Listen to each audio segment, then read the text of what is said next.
Welcome to a full council meeting for Queenstown Lakes District Council, Thursday, the 17th of April. Apologies, we have apologies from councillors Guy, Smith and Whitehead.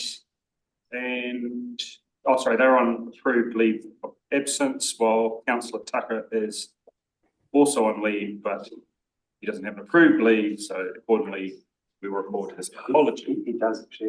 It was recorded in February, I think. February was it? No, it was a different Date. It was a March date. Anyway, and we've got two councillors online, councillors Berg and Mickey. Welcome. Okay, are there any leave of absence requests? The 14th to the 20th of May.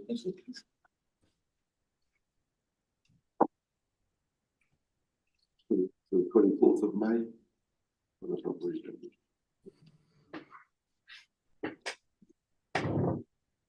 Any further? Berg, Mickey? All good. Okay, I move that the apology to Councillor Tucker be accepted and the request for leave of absence be approved. I've seconded. Thank you, Kevin. All those in favour? Aye. Aye. Motion carried. Declarations of conflict of interest. Any declarations? None.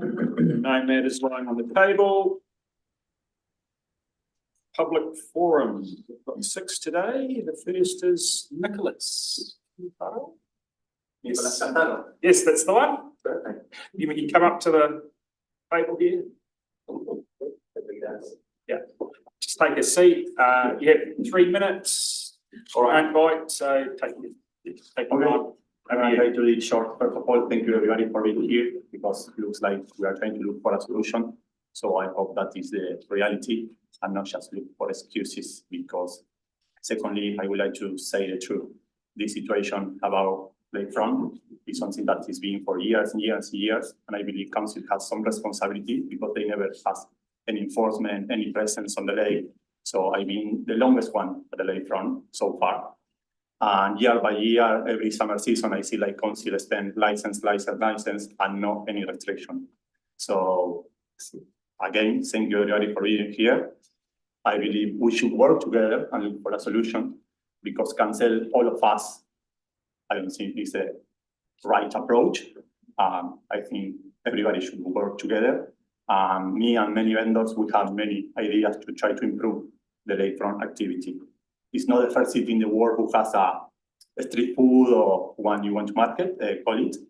But at the same time, if we don't take any responsibility about the issues at the lakefront, it's gonna become a flea market. And I believe nobody wants that at the lakefront. I believe there is not many streets in Queenstown where there is food vendors or activity on the streets. So to have one street food in a really touristic city, I think is the proper way to be next to the tourists, because tourists love the street food. I think we don't impact really on the sale of the major restaurants or shops in the lakefront. Of course, there is a lot of issues, especially for those vendors who are not following the rules, and the council don't take any care about that, because I've been talking with different departments of the council, and all of them has restriction, or it's not the department, or they can do something, but not much. So every year is becoming worse, unfortunately. One concern about these activities are causing a lot of stress for me, because since last year, this is my main activity, and we got a lot of warning without any mediation, without any work. So from 0 to 100, council never was there, and then they appear and they won't cancel and send warning to everybody without any logical solution. So happy to be here. Thank you for giving me this space to speak, but definitely we need to look for a solution all together. That is my idea, and we have, I'm going to talk just for myself, I have some ideas in order to improve the lakefront. They are not hard ideas to accomplish. They are not expensive ideas to accomplish if the council doesn't have any money. So we can stop licenses, because every summer, council allow new persons, new people selling without any restrictions. So for example, last year, there was a guy selling phone cases at the lakefront, or now there is people selling retail stuff from containers, so it's no craft, it's not food, but council allow everybody.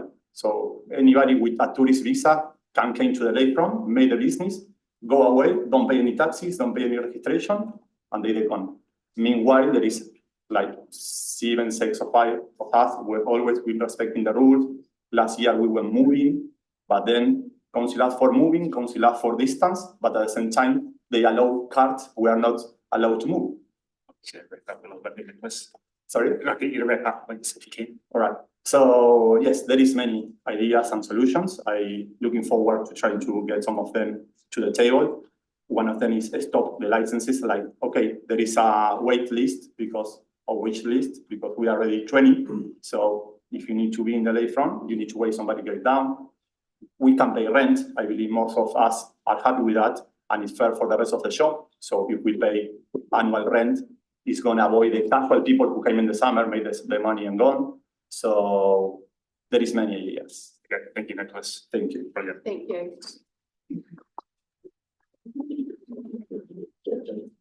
Monica.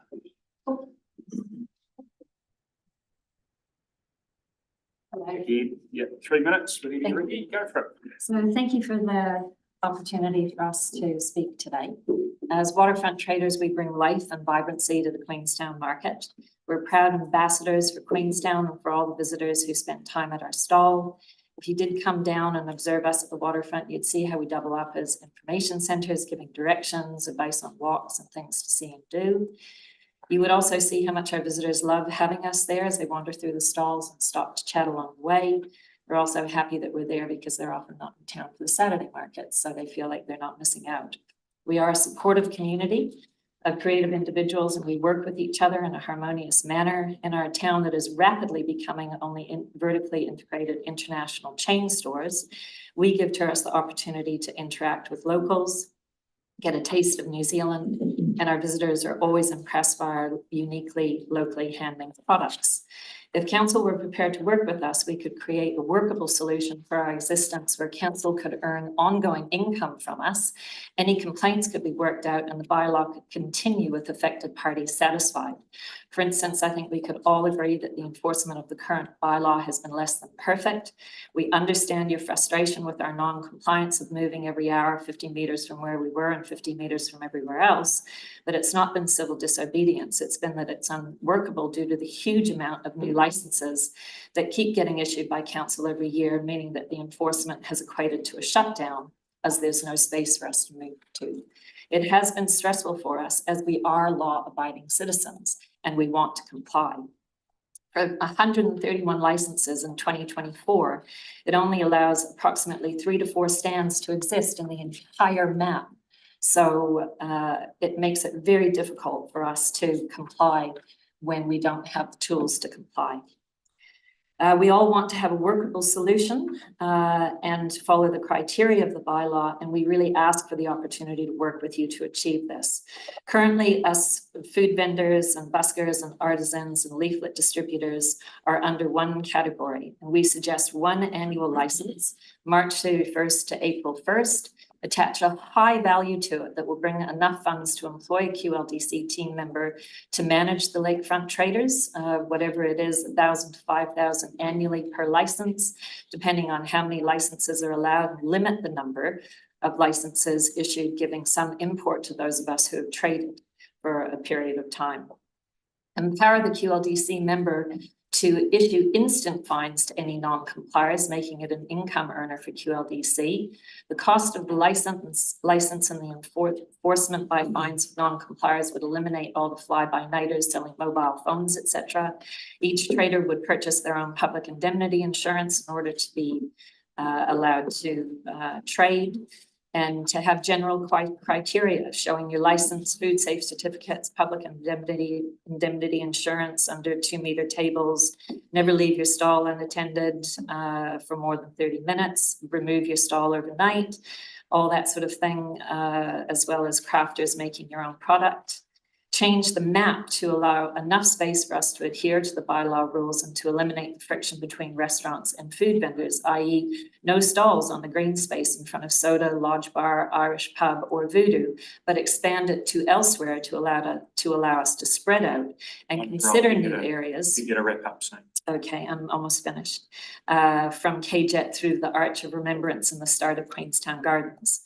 We ask that we're all given the opportunity to make submissions and to go through due process. When the bylaw was reviewed last time, we contact QLDC asking if we were likely to be affected and if we should make a submission, and we were told no, that it only involves scooters and leaflet distribution. And when I first got my license, I asked council if I should be worried that we ticked the box about moving 50 meters every hour. And we were reassured by QLDC that the rules were set up for buskers.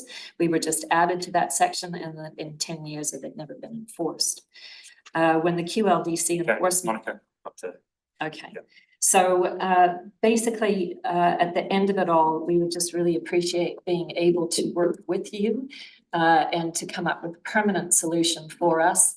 If you have decided that it is unworkable and untenable and you are going to prohibit us from being on the waterfront, would you consider working with us to come up with a permanent solution with a new location that is within walking distance of the Queenstown waterfront, where we can create a new place that works for everybody?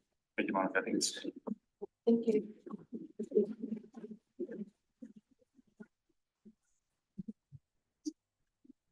Oliver? I wrote this to be 5 minutes, but I'll try and keep it as quick as I can do. 3 minutes. Okay, Any order, so.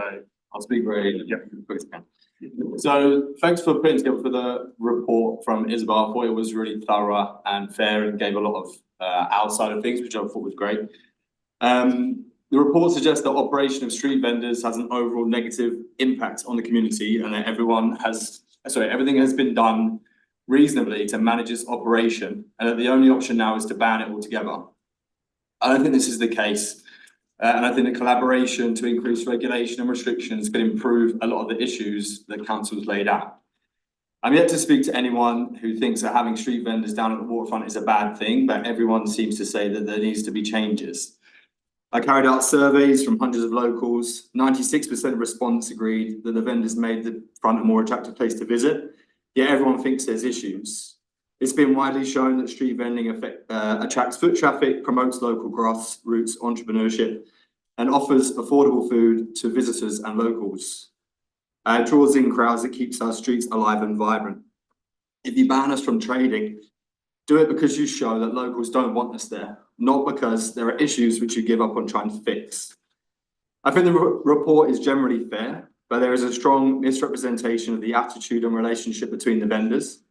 It's made out we have big problems with each other when in fact we're friends and colleagues. It's made out we are resistant to work with council, yet you say yourself there are 133 active permits and only space for 3 to 4 cars to operate at the waterfront. So how are we meant to keep a 50-metre spacing?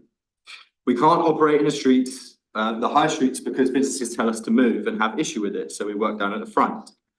We can and did move around, but it's very difficult and dangerous when it gets busy and it becomes impossible. I think it's clear that more regulation could improve things when you consider the reported issues and how they're currently controlled. There's currently no limit for the number of permits. Most vendors want to pay, but council say that we can't. We're required to move our carts, yet you approve stalls that can't move. There's issues with the appearance of stalls, yet there are no standards for there's no appearance standards. We're selling in public, yet don't have to have any insurance and have almost no safety regulations. These improvements can be made at the permit approval step, preventing problems without further ongoing monitoring. There's a thriving culture that's blossomed. Not only does the waterfront make it a lively place, but there's businesses which support Queenstown's many local events. For the recent Waitangi Day event, there was a huge celebration by you yourselves for the traditional Maori cuisine provided by the Hanging Masters. That's a local business which was spawned from and reliant on the waterfront trading permit. And this is just my final statement. Moving to ban is a cop-out solution which hurts hardworking locals from a problem they didn't create. Improve the free online automatic permit improvement process to have a stricter requirements, stopping problems before they happen. Let us put forward a representative to work together with council on a stricter set of rules. Add a fixed yearly cost to apply for pop-up stalls, which pays for the council's enforcement, and make a barrier to entry that sets the number at a workable level. Thank you for your time, especially to Matt and to Nikki, who took time to speak to me before the meeting. Thank you. Well done. Ronnie.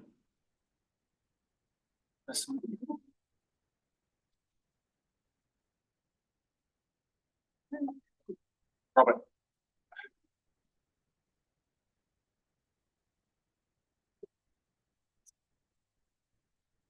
Robert, 3 minutes of your own time. Good morning, I'm Robert Young, a resident of Gippsland. My first visit to Queenstown was 48 years ago, and many times since then, before I settled in Gippsland 5.5 years ago. My topic is on the Special Gippsland Character Zone. I refer to the Queenstown Lakes Operative District Plan, recently captured in a new electronic format, the E-Plan. In section 5.5.1, part 2 of the special character of the Gippsland Character Zone is stated, quote, "The Gippsland area has a special character due to the combination of resource characteristics and value and the fact that these are concentrated within small geographical confined areas. These characteristics and values are potentially under threat from inappropriate use and development. Therefore, special character should be recognized and the specific issues posed for sustainable management should be addressed," unquote.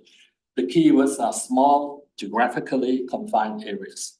Small, with the zone packed with world-acclaimed vineyards and a recent accredited dark sky park. It is of regional and national interest to preserve, protect, and promote this zone responsibly. You may like to know, Air New Zealand placed an advertisement overseas 2 months ago with the caption, "The stars await in New Zealand." Photo was taken at Cross Hill Domes, Lake Howea. It could have been the stars at Coverall Gippsland Dark Sky Park, among vineyards. The keyword small infers any concentrated housing development of a significant size would adversely affect the zone. Section 5.6 of the Operative District Plan, Objective 1, quote, "To protect the character and landscape value of Gippsland by promoting sustainable management of natural and physical resources and the control of adverse effects caused through inappropriate activities," unquote.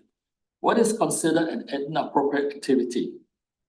At the top of my mind, I would say a massive concentrated housing development is clearly inappropriate in the zone or beside the zone.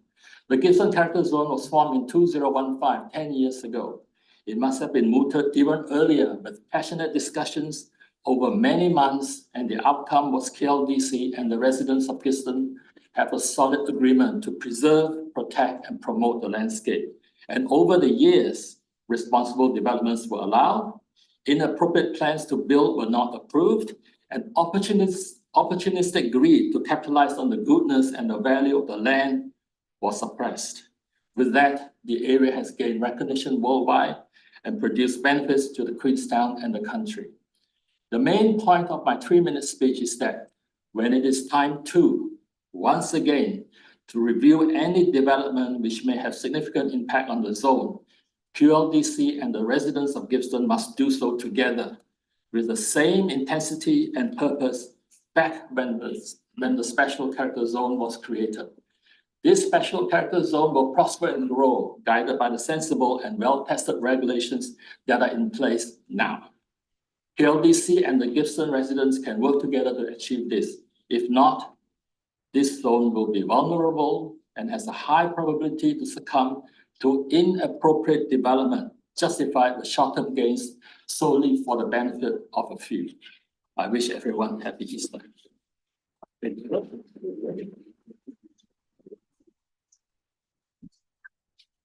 I can see a gentleman walking. Was that Ronnie or not? Walked out again. He walked out again. Well, there we go. Pierre. Kia ora koutou. Globally, March was the second warmest month of March ever recorded. One of the medium-term consequences of these ever-increasing temperatures is that 2 billion people will soon lose access to fresh water due to our melting glaciers. Water is an essential element of life. Humans can only survive about 3 days without it, and growing food either isn't possible without enough water. For example, this year, the Japanese government had to release 200,000 tons of rice from their emergency stockpile because rice needs a lot of water to grow, and exceptionally hot summers have caused very poor yields. At the same time, the increase of droughts around the Mediterranean basin are causing olive yields to plummet and olive oil prices to explode, as did the prices of many other Mediterranean agricultural products. We are already affected by water scarcity, and yet we do not seem to care much about our fresh water. In the latest annual plan, 39 tree water projects have been deferred. And we are now witnessing the consequences of this systemic lack of priority and underinvestment in our most precious asset, clean fresh water. As of this month, QLDC is discharging 12 million liters of not fully treated sewage water in our rivers. What is most disappointing about this isn't that mistakes have been made in the past, but the fact that looking at the latest annual plan, our water, this essential element of life that we cannot survive without, is still being treated as an afterthought. Several communities around Auckland have had similar problems, where underinvestment and excessive growth have overwhelmed their water systems. As a consequence, they have stopped any further developments until upgrades to their water systems are completed. We need to do the same. If our water system is already breaking down, we need to pause any new housing development until we have upgraded it and are in a position to accommodate for more connections to it. But we need also to stop the development of Queenstown Airport. Our most polluting business, the airport, is also the reason why our infrastructure can cope with the number of people in town. And we want to make it bigger, more polluting, bringing ever more stress onto our infrastructures. Instead of pouring almost $400 million into making our airport even more of a problem, we need a change of mindset. We need to start focusing on what really matters, and water is on top of what really matters, alongside reducing our emissions. We can survive without water, and we can survive unabated climate change. This is where the focus of this council needs to go, and this is where we need to prioritize our investments. Thank you.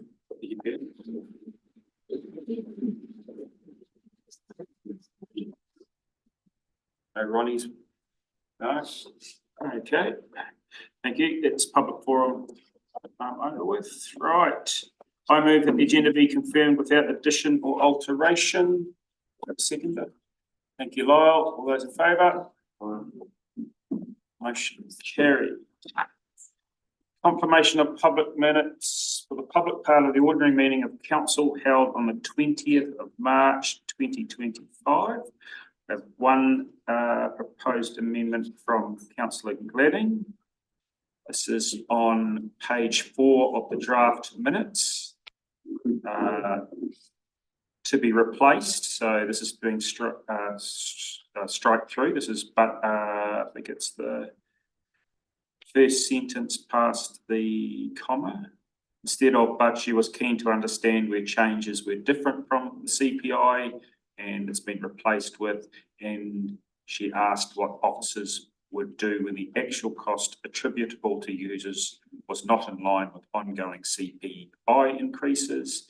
And then the next paragraph, replacing first line there, statement saying the fee increases were in line with CPI was withdrawn to comment in the consultation document stating that as part of the long-term plan, it was agreed that user fees and charges would be adjusted based on CPI and rounding. So that's just clarification on what Councillor Gladding said during the debate. Any other further amendments? Have I got that one right there, Nikki? That's great, thanks.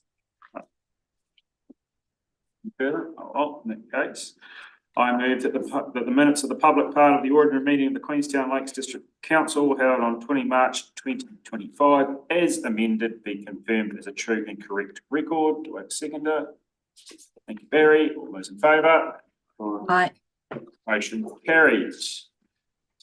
Confirmation of minutes of the extraordinary meeting of council held on 1 April 2025. There's one little amendment to be made. Councillor White voted against approval of the agenda. Just going to record that. Is there any further amendments? No. Okay. I move that the minutes of the extraordinary meeting of the Queenstown Lakes District Council held on 1 April 2025 as amended be confirmed as a true and correct record. Do I have a seconder? Thank you, Mel. All those in favour? Aye. Just noting that I'm not voting. Okay. Okay. Motion carried. Item 1. Queenstown Lakefront Traders and Activities and Public Spaces Bylaw 2023. Yeah.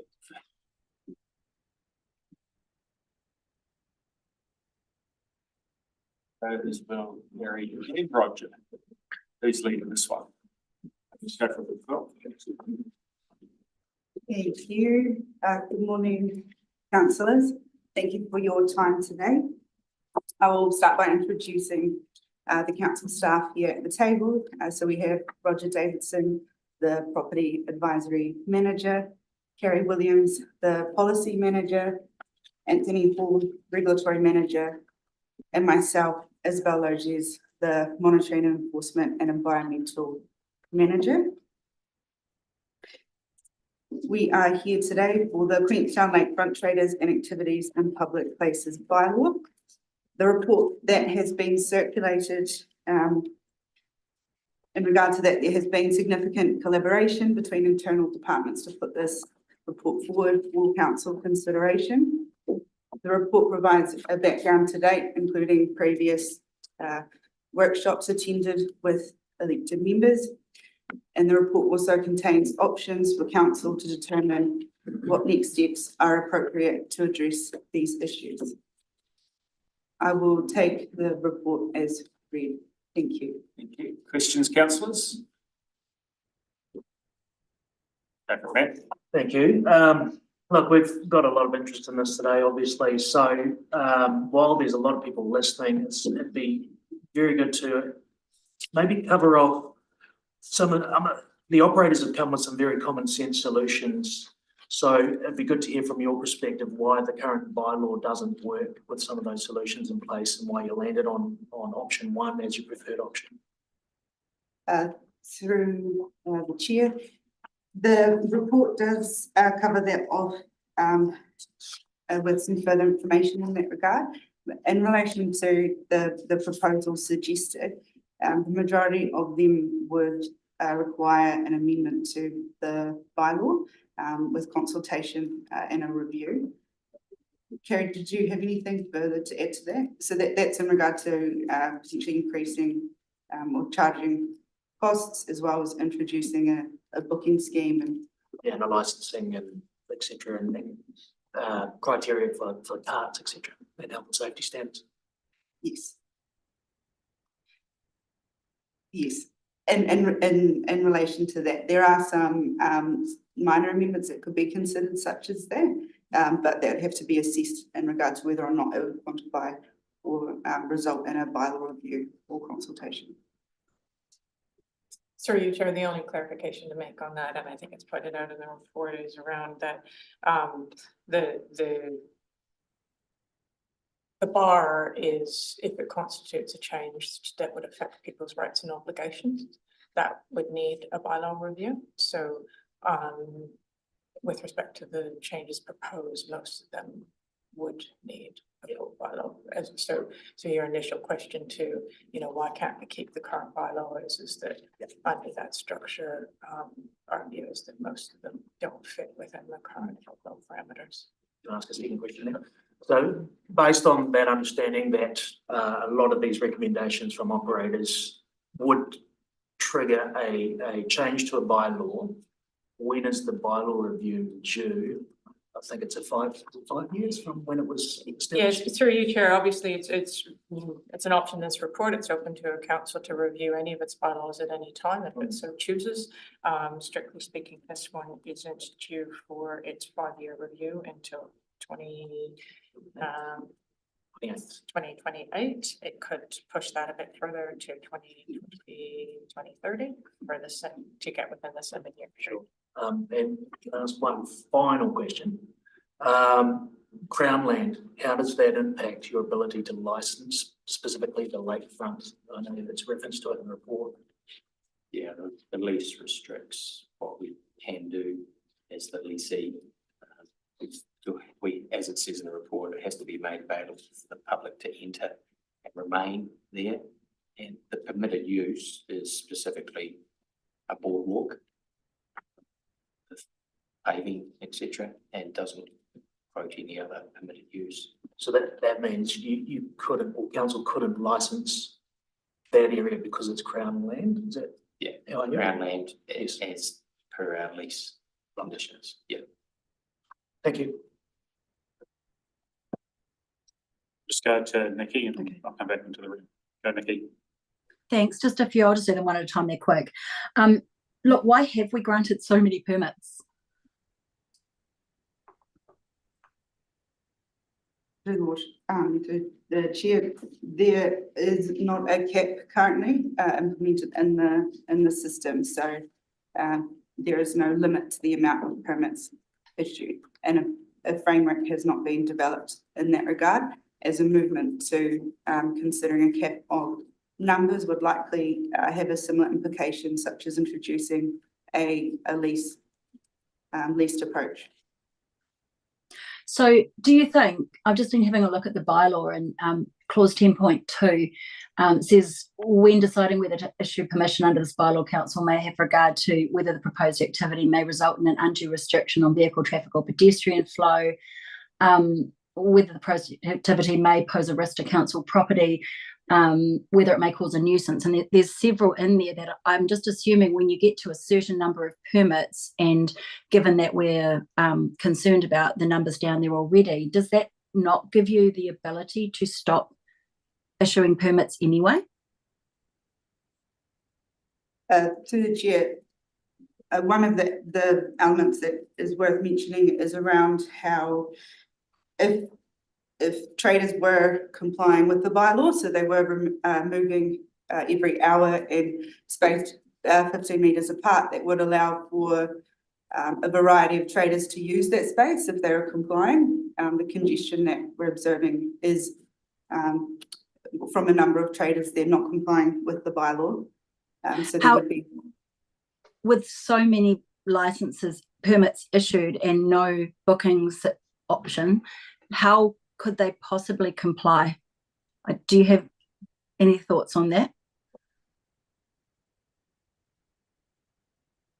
I might, through the chair, just sort of step in there. I think that's the reason we're here today, Nikki, is to address that matter. As we've pointed out within the report, when the bylaw was formed, there was a lower number of permits for people seeking to utilise the space, and it's exponentially grown over the last few years.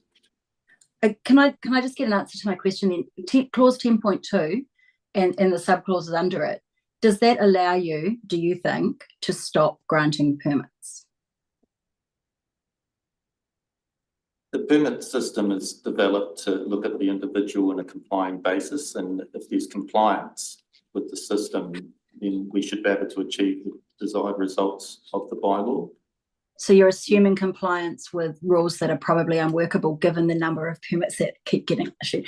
That's okay. I'm going to. That's not, sorry, you're making that's not correct. Well, I just haven't received a yes or a no technically as to whether they could stop issuing permits under clause 10.2. You've had an answer from the staff which says provided we assess the permits based on the ability of somebody to comply and assuming that people will comply. So the issue, as I think both Anto and Izzy have outlined, is that people are not complying with the standards and the rules that are there for the operation of the permits. That in itself is not a reason not to issue a permit. That seems unreal, doesn't it? It's not practical. Okay, and I just have a couple more. Have you revoked any permits? Through the chair, not yet. That was discussed at a previous workshop that we attended, in which the level of non-compliance was significant. So if we did begin the revocation of permits, the next step is seizure. And it would have been large-scale seizure was anticipated at that time. And just last question, why have we not, given that we can charge fees for permits to recover costs, why have we not charged fees? Or have we? Am I missing something?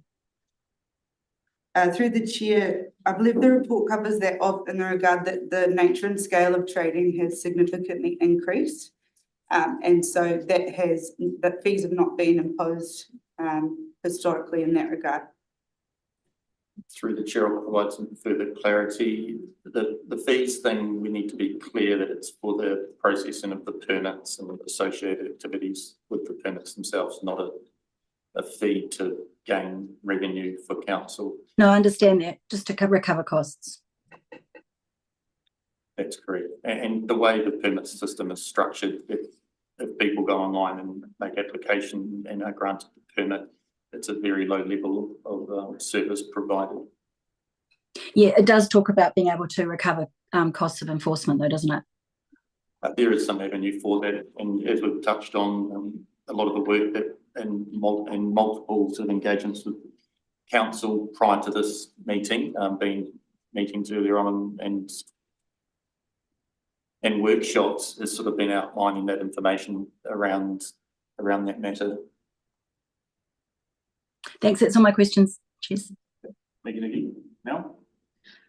Thank you. Yeah, this is pretty complicated and messy. So thank you for all of the work because it has been ongoing for quite a long time. And it does seem like a disappointing result for a number of the stallholders that have got used to trading down there.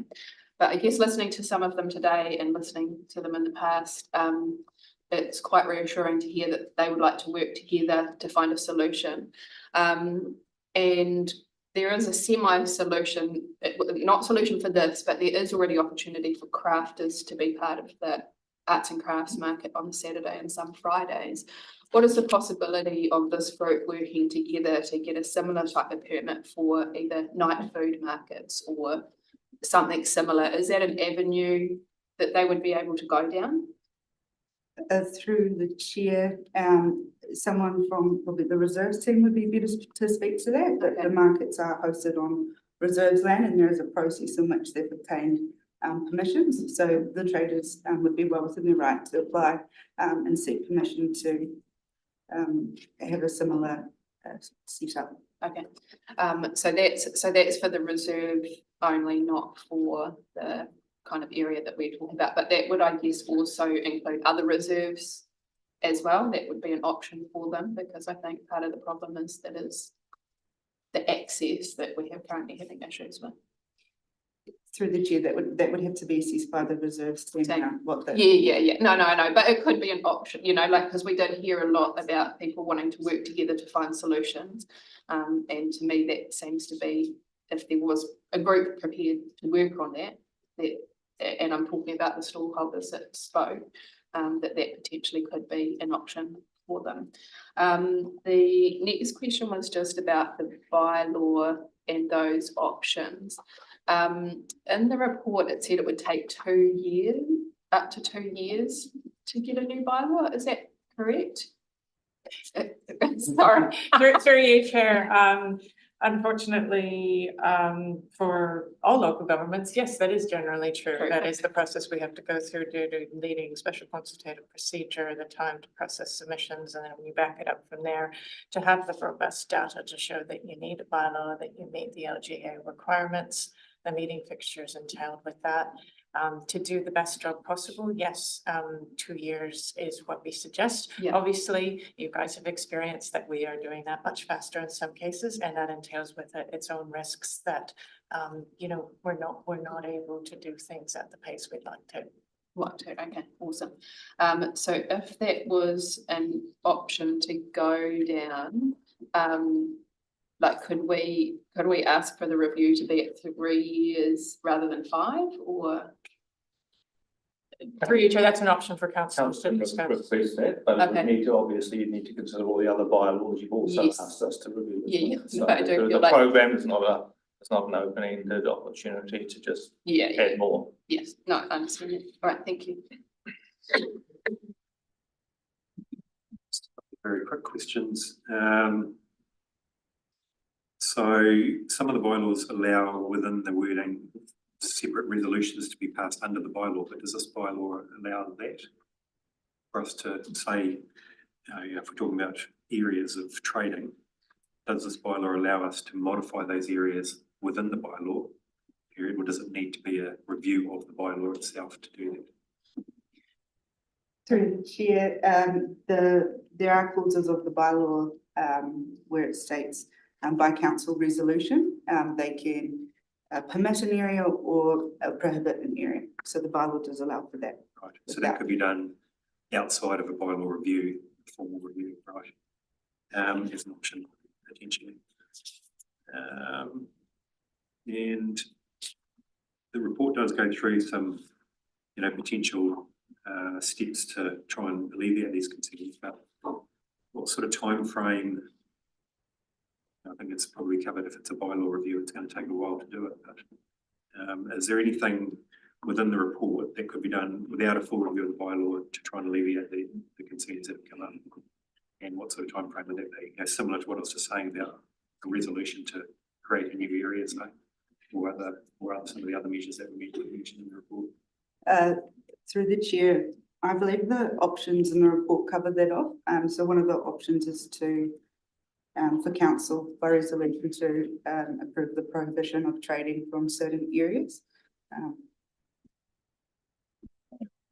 So I would note that, the bylaw is empowering. There are large areas of the city centre which can be traded in. I mean, part of this issue is because there's a concentration of that activity and the traders clearly want to be on the waterfront because that's the premium space. Yeah. But, there is actual scope to spread themselves through other parts of the town centre.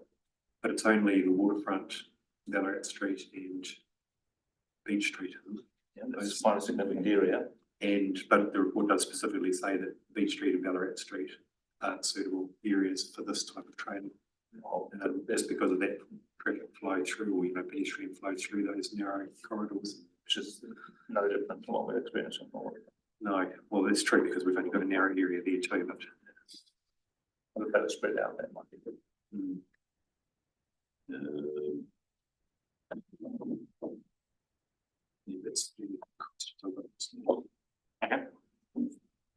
Through the chair, just listening to the public forum and understanding, we've got a whole, obviously, I think I agree we have to somehow or other put a stake in the ground, stop the issuing of permits either through 10.2 or as per this, but is there any way of, so someone has had a permit and they last for 1 year, is that true? So someone now who may have been a trader down there, like we heard from public forum right from the beginning, if their permit's due to expire in say 2 weeks' time, and we put an immediate effect on it. So a long-term trader who's got to be complying as much as possible based on the influx of other things. There's no, by doing an immediate effect, we would basically be stopping that trader from trading with, say, with 2 weeks, where a new one could be going on for another 11 months. That'd be correct.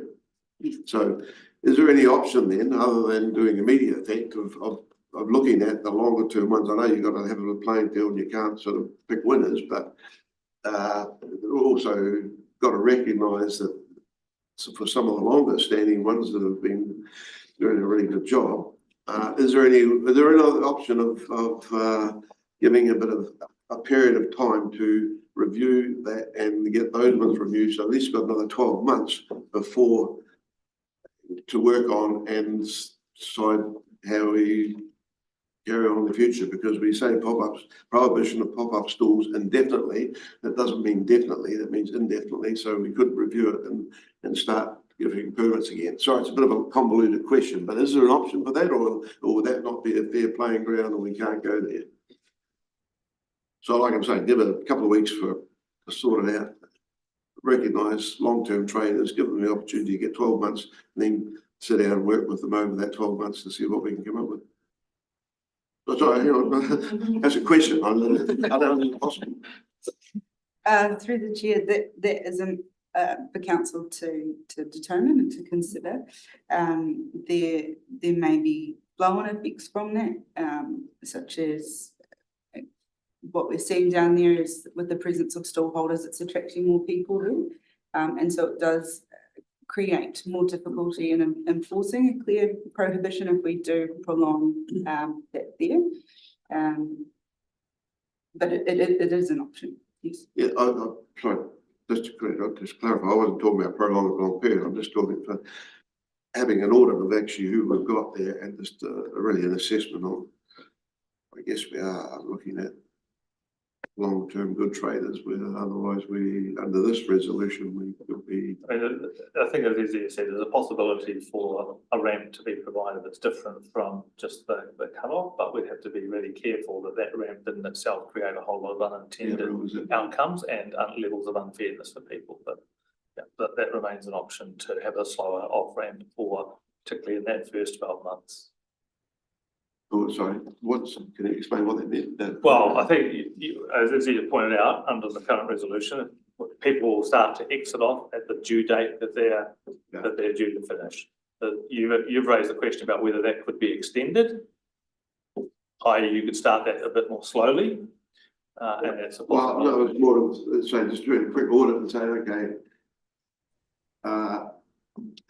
it's tricky. It's saying, okay, not extending, but saying, okay, your permit expires in 2 months or something, but hey, get it now, renew it now, that'll give you 12 months, rather than. Well, I think that's sort of counterintuitive for what the council is trying to, what staff are recommending. Yeah, I understand, but I'm just talking, I'm thinking, yeah, I'm really going to do it that way here, yeah. So through the chair, table on paragraph 56 has quite good clarity around when permits expire. It's intended. Sorry, 56, paragraph 56 on page 41. So for reference to that, it sort of demonstrates that over time there'll be a decrease in the number of permitted stallholders working, operating down there. Taking on board where you're coming from, Lyle, you may feel that some of the first permit holders don't have enough time to make an adjustment to the way they operate. You could, for example, say you're comfortable with the proposal, but you'd like a minimum of 3 months for any store. You know, you could apply a baseline prior. You don't necessarily need to go all 12 months. You could say, in general, support the rolling off of the permits, but you'd like to have a minimum of 3 months applied to everybody. Something like that, yes, that's as well. That's just an example. That the June 25, the 10 there, or one of them might be, one of them might be there forever, and then in 2 weeks' time they're out. So, yeah. Well, yeah, the first ones in the table are June. Yeah, that's right. I realise that. So if you felt that June was too early for those, start date, you could September or something. That's right. That's right. We'll get to give some, at least give some leeway. Yeah. Okay. That would be an adjustment resolution, I guess. Barry, you want anything? Oh, I'll go to Ferg at the moment, and I'll go to Barry. Ferg? Good morning, all. Just through the chair, one question from me. And agree with some of the other councillors that it's been a messy issue to try and get our way through. But has it been difficult to enforce compliance and the rules around the traders? If so, why? Through the chair, yes, it has been difficult. The report talks to that a little bit. I can find the paragraph, but essentially it is difficult to, in order to ascertain the full extent of non-compliance, there would have to be an officer there stationed 24/7. One of the issues is not knowing who arrived first, to then apply, say, the breach to around the duration of stay or separation requirements. So that does make for challenging enforcement. There has also been some negative interactions with some of the stallholders, so there is a bit of tension in regard to some of that. Thank you. Yeah, through the chair, I'll add some further clarity, so adding to what Isabel outlined. We've come to council, again, I've noted on a few occasions now through workshops to particularly focus around the difficulty of the next steps of enforcement and make it clear that the next steps of enforcement are likely the revoking permits and seizure of stalls. Through the bylaw enforcement channels, we don't have instant infringement provisions as we do for other bylaws or other bits of legislation. It's a significant step to seize somebody's stall with the presence of the police, hence why we've come to council on a few occasions now and where we were at today. The purpose, for further clarity of today, is to, with the recommended option, is to provide better clarity to everybody and enable a smoother enforcement process. Thanks.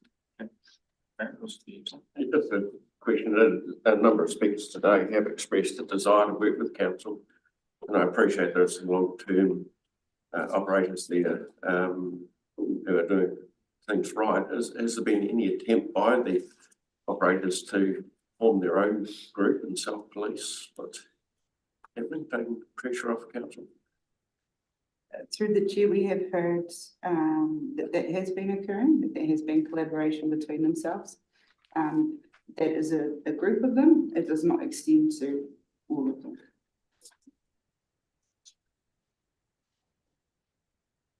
Okay, just you talk about a staggered enforcement, depending on what option this council chooses.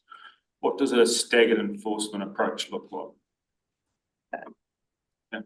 The staggered enforcement, so that would be a variety of enforcement tools. So in accordance with QLDC's enforcement strategy and prosecution policy, it typically starts with education through to escalated enforcement. And so the available enforcement tools that we have are formal warnings, revocation of permit, seizure of stalls, and then prosecution. So do you have an idea of timelines, or how does that progress, or what's the usual procedure in that respect? I don't have specific timeframes for you. It would depend on the level of non-compliance that we'd consider. So it would be also a case-by-case basis around the extent of non-compliance. And so do you have anything for the timeframes for us? Yeah, also through the chair, effectively, as I keep pointing back to, we've been around the table with council on multiple occasions over the last few years on this matter. Timeline-wise, we've taken advice to consider things, come back with this report, and effectively, for clarity, the question is, if this was approved and we prohibited the area, what would enforcement look like? Or is the question, if we don't approve anything today and you give us guidance to start enforcement, what is the next step? So is it around that option, or do you want understanding of both options? I think it's just in a paragraph where you talk about staggered enforcement. Just like to give a head with it. Yes, so where Isabel's spoken about is we've got options that really where we're moving towards revoking permits, seizure or prosecution. So we're at the very negative end of enforcement. Everyone's very well educated. The traders talking today certainly understand that there are rules in which they need to operate. They understand that there's more desire for the spaces than availability significantly, with the number of permits increasing annually as well. If the area is prohibited, I think we've got a smoother gateway to move through, because there'll be less and less pressure on those spaces. And if people are non-compliant with a prohibited area, it becomes very clear for enforcement, rather than people trying to utilise their hour over time discussions, that sort of thing. It's raised with instant fines. Instant fines. They're not an option. They're not an option. Is that due to the lease of Crown land, or? No, under the Local Government Act, we don't have the ability to fine for the breach of this bylaw. Okay. The assessment criteria. Now, Lyle touched on this about how long would that take to formulate? Do you have any ideas on what you would consider? You mean for which type of permits? If we were to cap or manage the permitting system, how long would that take to come up with an assessment criteria? Through the chair, I think that depends on the extent of changes, as it may require amendments to the bylaw review, including consultation. But I'll pass to Kerry again. Yes, I guess I'm trying to understand your question. Are you talking about a permit structure? Well, the question's been asked, it's from the councillors as well as what we've heard from the public, that why aren't we looking at capping permits? Now, if we were to do that, correct me if I'm wrong, Lyle, if we were to do that, Lyle, suggesting, how would you assess that? How long would that take? And as you raised, is that possible under the bylaw? So perhaps I can answer. I think we need to background that question. So effectively, you know, we operate a system which basically is a relatively low intervention. So it allows for a variety of street traders, but the whole concept is they are itinerant, they are short term, they roll over and they are limited in number.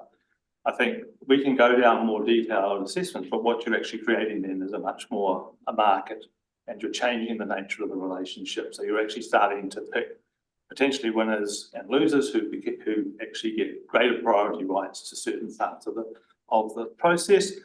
To do that efficiently and effectively and fairly, we would have to look at the pricing regime, we would have to look at the way that we license and allow that site to be occupied. So actually, the more you start to dig into creating a more deliberate relationship there, we start to fundamentally change the relationship with those store holders. These were always intended to be itinerant spaces, not to become permanent business spaces for people. And there are limits to how far we can go on that under both the reserve lease that we have and outside of that area under the sort of the intention of council and that bylaw. So if council wants to do that, wants to change that direction, then it's quite a process for us to do it, because you're fundamentally shifting the philosophy of the way the permit system has been established. It can be done, but it requires a lot of Insurance, can we force them to have insurance under the current bylaw, under the current legislative framework?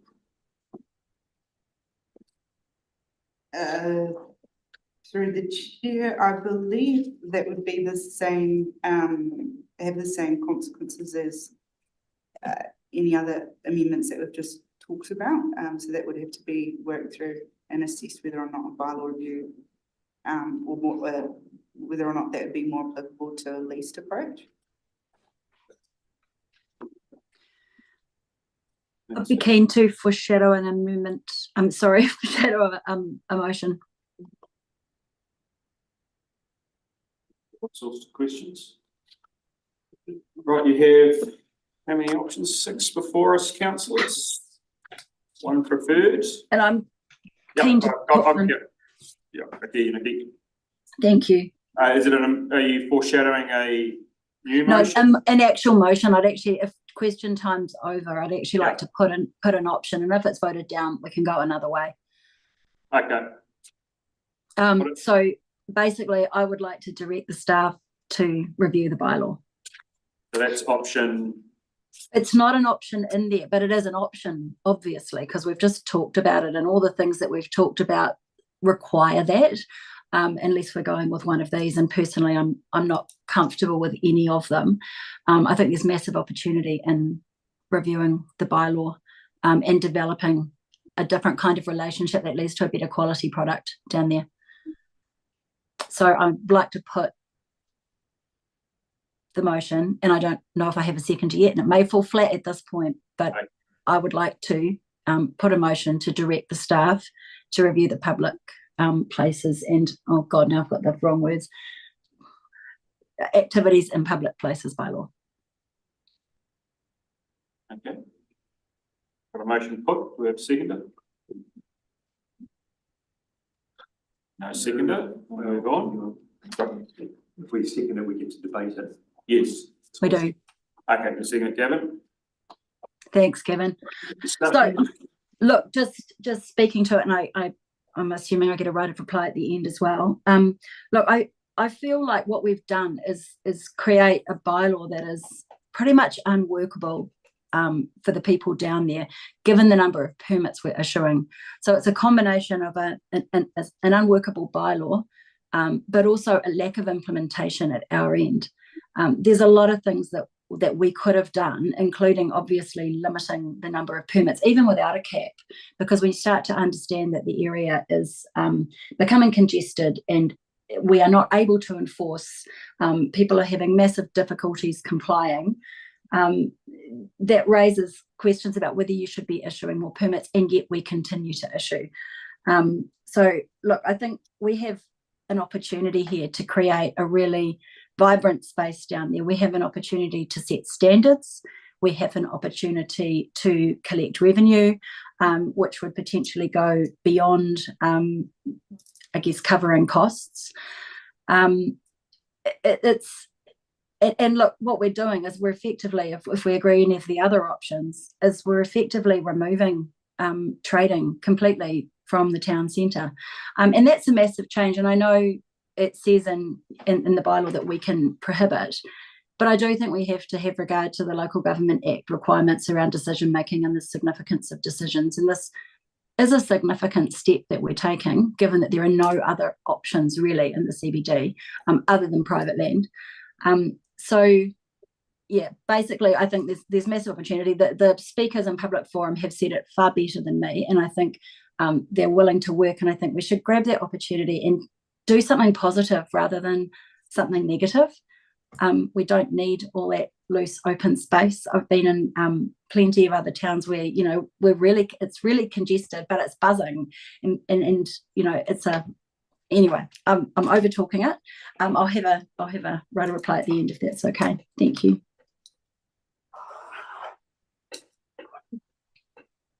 Forum of public, could you just tone it down a little bit, please? Thank you.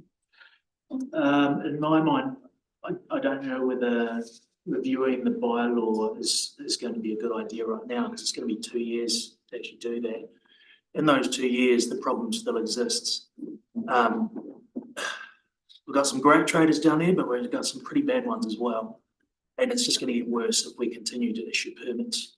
And you can see how the number of permits being issued is just going higher and higher in the last 2 years. We've got some options in front of us now, which is option 3 and option 4, which allows us a period to consider what we can do next. And it still allows trading for up to another 12 months as well. If we implement a grace period of, say, let's just say 6 months for people to apply for new permits, that would be another 1.5 years of trading down there.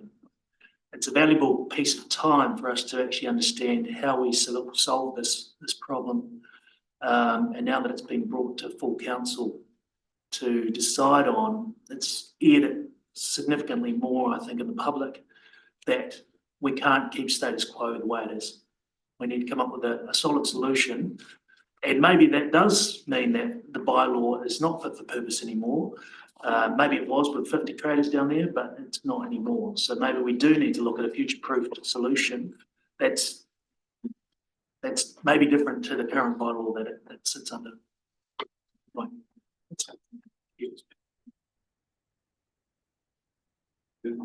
Well, yeah.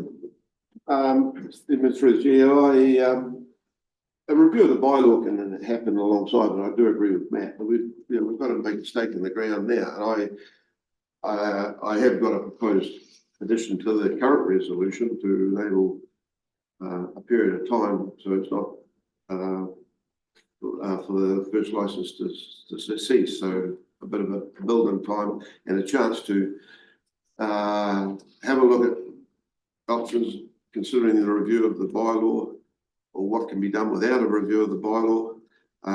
And that, like I say, that can still be done. We don't just to throw everything out and just do the review of the bylaw. That doesn't change anything down there right now.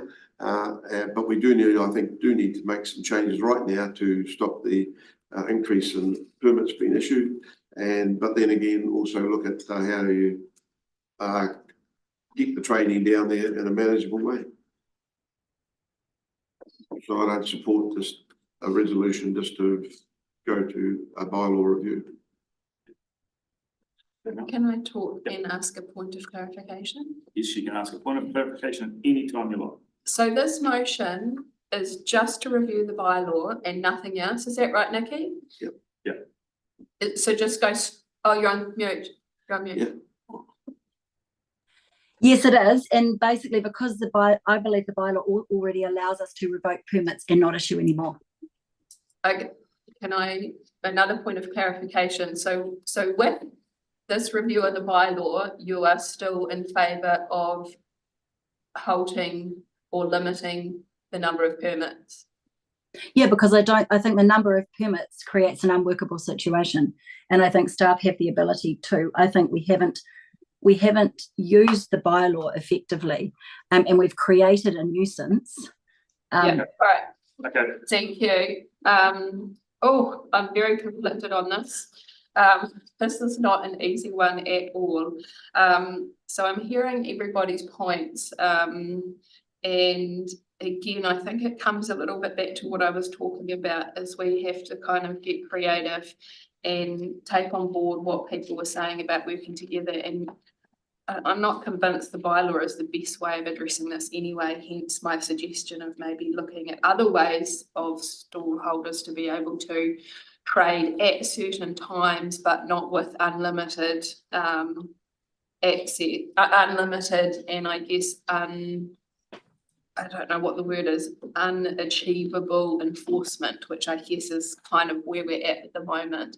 I hear what Lyle's saying, and I tend to agree, not all stallholders are created equal, and the ones in the room here today, I think probably are the ones that have done as much as they can to do the right thing.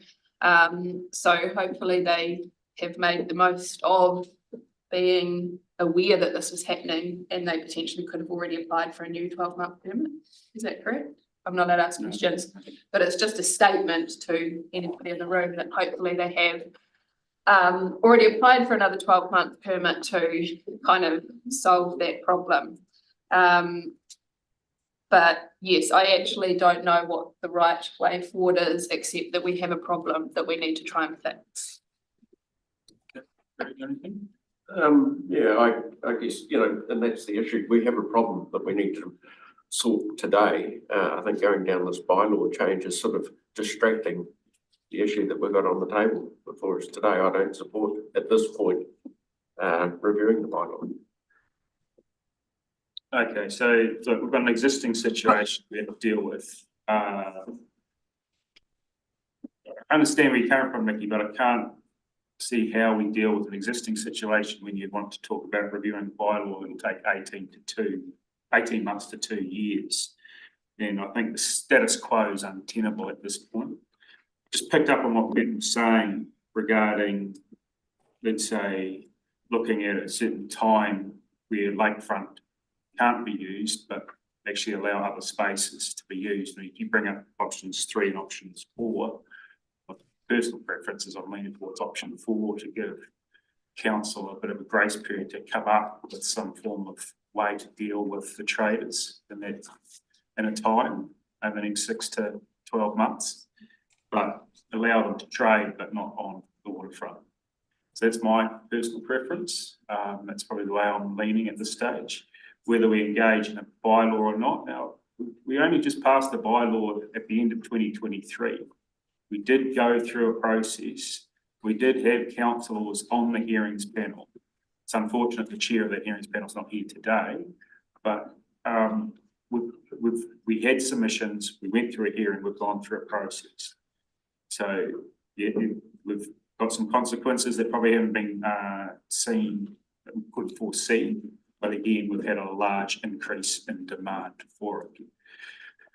I think it's 4 spaces they can occupy at 100 metres apart for an hour. Just done this maths, that's 94 permits if they went for 24 hours. And so you're thinking when you're over that allocation, you are actually over-juicing the system. But anyway, I'll leave that to the side, but that's something we've definitely got to look at, is the permitting system and the capping. And I think we do the similar thing with taxis anyway. But anyway, at this point, I'm not in favour of supporting a bylaw. And you raised the issue about revenue. I think with the lease status of Crown Land, we can't gain revenue from it. So anyway. Thanks. Well, good. You second that you've got a second right to reply. I mean, yeah. So for me, I mean, this is an issue that potentially we have created because we did pass the bylaw only a short time ago, and it became apparent very early on that people had issues with it. My concern is that the bylaw review included traders for a bylaw that was originally set up for buskers, and the conditions that are applied really apply well to buskers, but not so well to traders. And that's why it's come about, I guess. And we have, we've, ever since we passed the bylaw, basically for the last year and a half or so, we've had this issue coming back at us quite frequently. The reason I seconded this amendment or this proposal from Nikki is that I just wanted to get this debate out in the open, I guess, about the bylaw review. I think at some stage, obviously the bylaw will be reviewed, but the solution, the longer term solution is the review of the bylaw. It's just when it happens. And I guess because when we passed the bylaw, we didn't foresee this issue coming up, and with the proliferation of these traders, it's really caused an issue. So I'm happy to support this proposal by Nikki, and we'll see where it gets to, obviously, after we voted on it. Nikki, you got right of reply? Thank you. Yeah, look, just to a couple of points, because I know Councillor Wong was sort of saying we don't want to be issuing any new permits. And look, right now, I kind of agree, but I don't think we have to issue new permits. I do think the current bylaw under 10.2 allows us to not issue anymore. The problem with the existing bylaw is it doesn't allow us to pick winners and losers. It doesn't allow us to decide what type of, right down to the detail of what type of carts we have, what standards they're at, the size of them. There's a whole lot of things that we could put into a bylaw that would craft a situation down there that we want to have that will deliver great things. Like, for example, in the report, Brownston Street is mentioned. It's a really high quality trading space, and we could deliver that down there for our community and our visitors. So it's those additional standards that I'm specifically thinking of, and the ability to set a cap, and the ability to allow for leases on the appropriate parts of, so not necessarily the lakefront, because I get the issues that might be there with that. But those are the sorts of things that a new bylaw will do. And I would say that, if we're saying it takes 2 years to deliver one, that really makes the case for starting it now. It will take time. I don't think it needs to take 2 years. I think it could easily take a year. But if we start it now, we get it done quicker. And there are clearly things that are wrong with this bylaw because we have not been able to enforce it. So yeah, I guess that's my final pitch. I feel like we've created the nuisance, not the traders. It's impossible for them to comply. If we start a bylaw review now, in the meantime, we can stop issuing permits if we believe that the criteria in 10.2 are met. We can revoke permits if specific traders are not complying with laws, if they are leaving rubbish or creating a problem for the, a specific problem for the area. But we don't need to punish everybody because we created an unworkable bylaw, and we should be looking positively to creating the situation that we want down there. So that's why I want to, why I think it's really important to just start this bylaw review process now and use the tools that we have in the bylaw currently to stop issuing so many permits and making the situation worse. Okay, that's it. I'll put it to the vote. All those in favour? All those against? Motion failed. From that, I'll move 1 through to 4 with changes to point 2, with a prohibition where it says the prohibition of pop-up stalls indefinitely changed to 1 year. But this is more along the lines of option 4 in front of you, councillors. Instead of in the Queenstown town centre zone, change that to Queenstown lakefront. So it's removing it from the lakefront. So that's more in line with option 4. from what I was picking up. And then 3, agree that the cessation of issuing further permits for pop-up stores within the Queenstown Town Centre zone commences with immediate effect. And then 4, note that the permit scheme for busking and Charity Street collection will continue with no changes. Do I have a seconder? Sorry, Mr. Chairman, can you just clarify the 1 year bit again? So number 2, where it says pop-up stores indefinitely. See that on page 30? Yeah.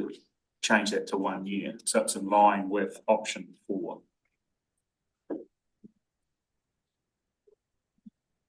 Option 4 on page 47.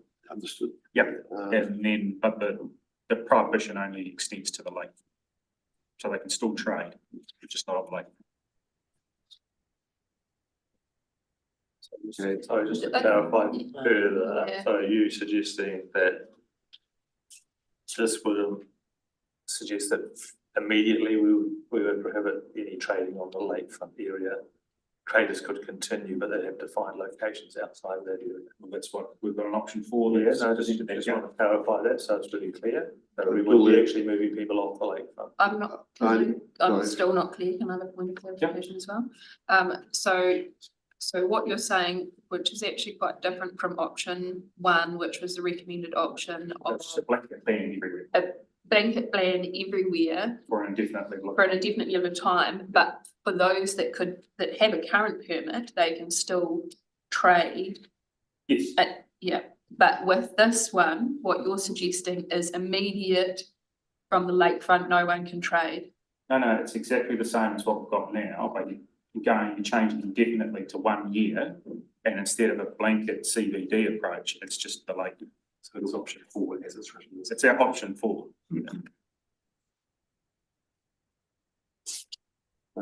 And so to clarify that then only leaves Ballarat Street and Beach Street.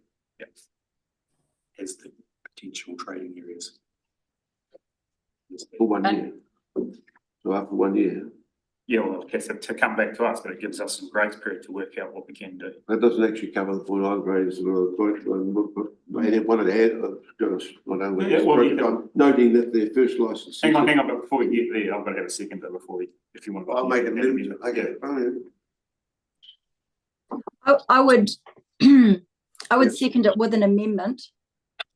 Well, we'll second it, and then you can put an amendment to it if you want. Shall I second it? Okay, we've got a second it, thank you, right.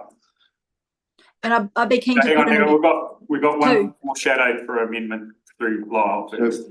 We've got a motion on the table, and I just wanted to, well, it gets a bit tricky now with only 1 year, but I was keen to add to paragraph 2, noting that the first license cessation become effective no earlier than 1st of September 25. So it means that people wouldn't next week suddenly be, at least they've got a bit of a lead-in time before this takes effect.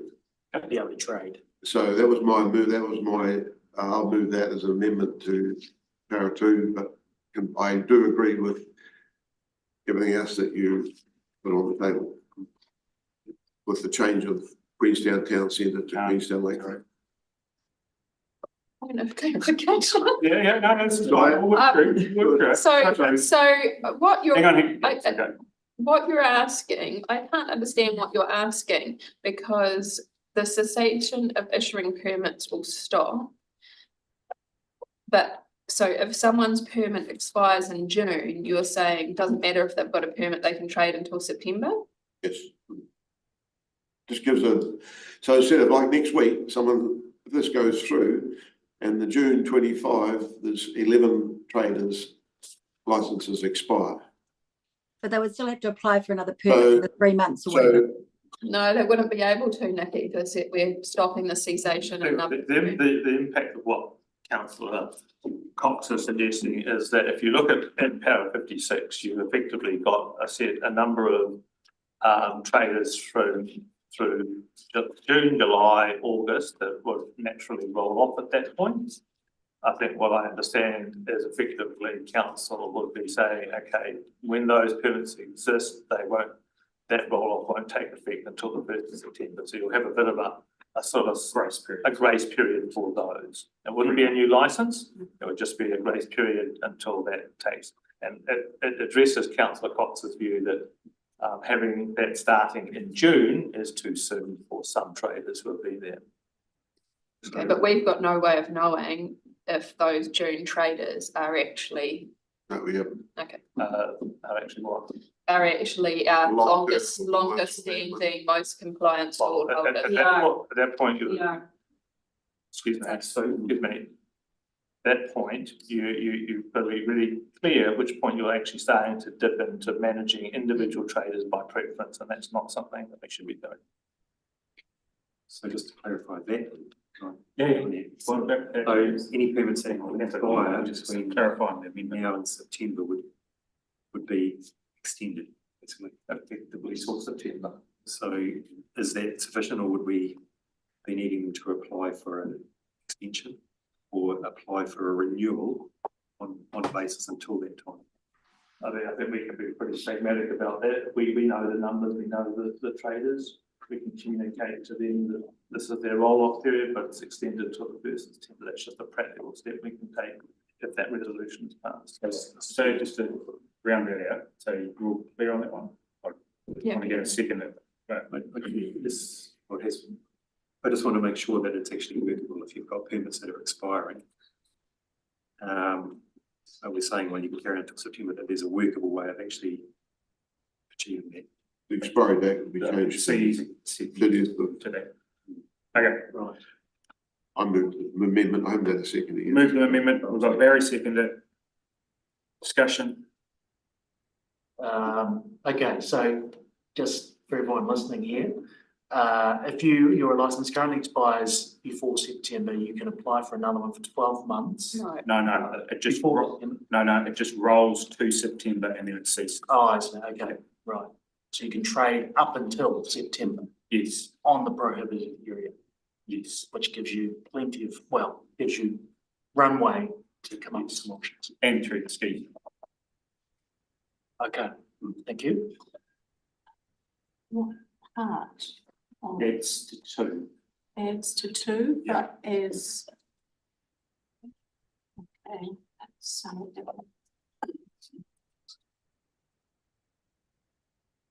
Could we put it on the Further screen? discussion? Could we, Sorry. sorry, Discussion. for voting, is it possible to put it on the screen just to make sure it gets a bit messy otherwise? When you voted on the amendment at this stage. It's only the amendment at this stage. Yeah, I realise that, but we're still voting on it. Can we get that up? Yeah, Only if it's not a massive issue, but Just hold by.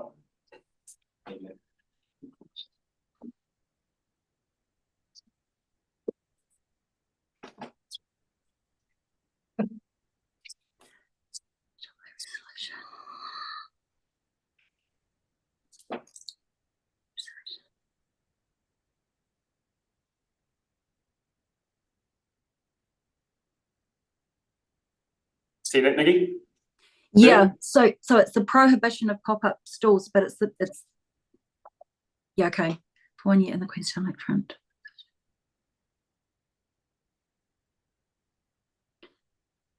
Yeah, thank you. Oh, good. Right. Any discussion on that, councillors? On the amendment. On the amendment or the The motion? amendment, just the red part, just the bottom red. Bottom red part. Note this, noting that any existing permits will be extended to expire no sooner than 31 August 2025. There we go, thank you. You could have highlighted that.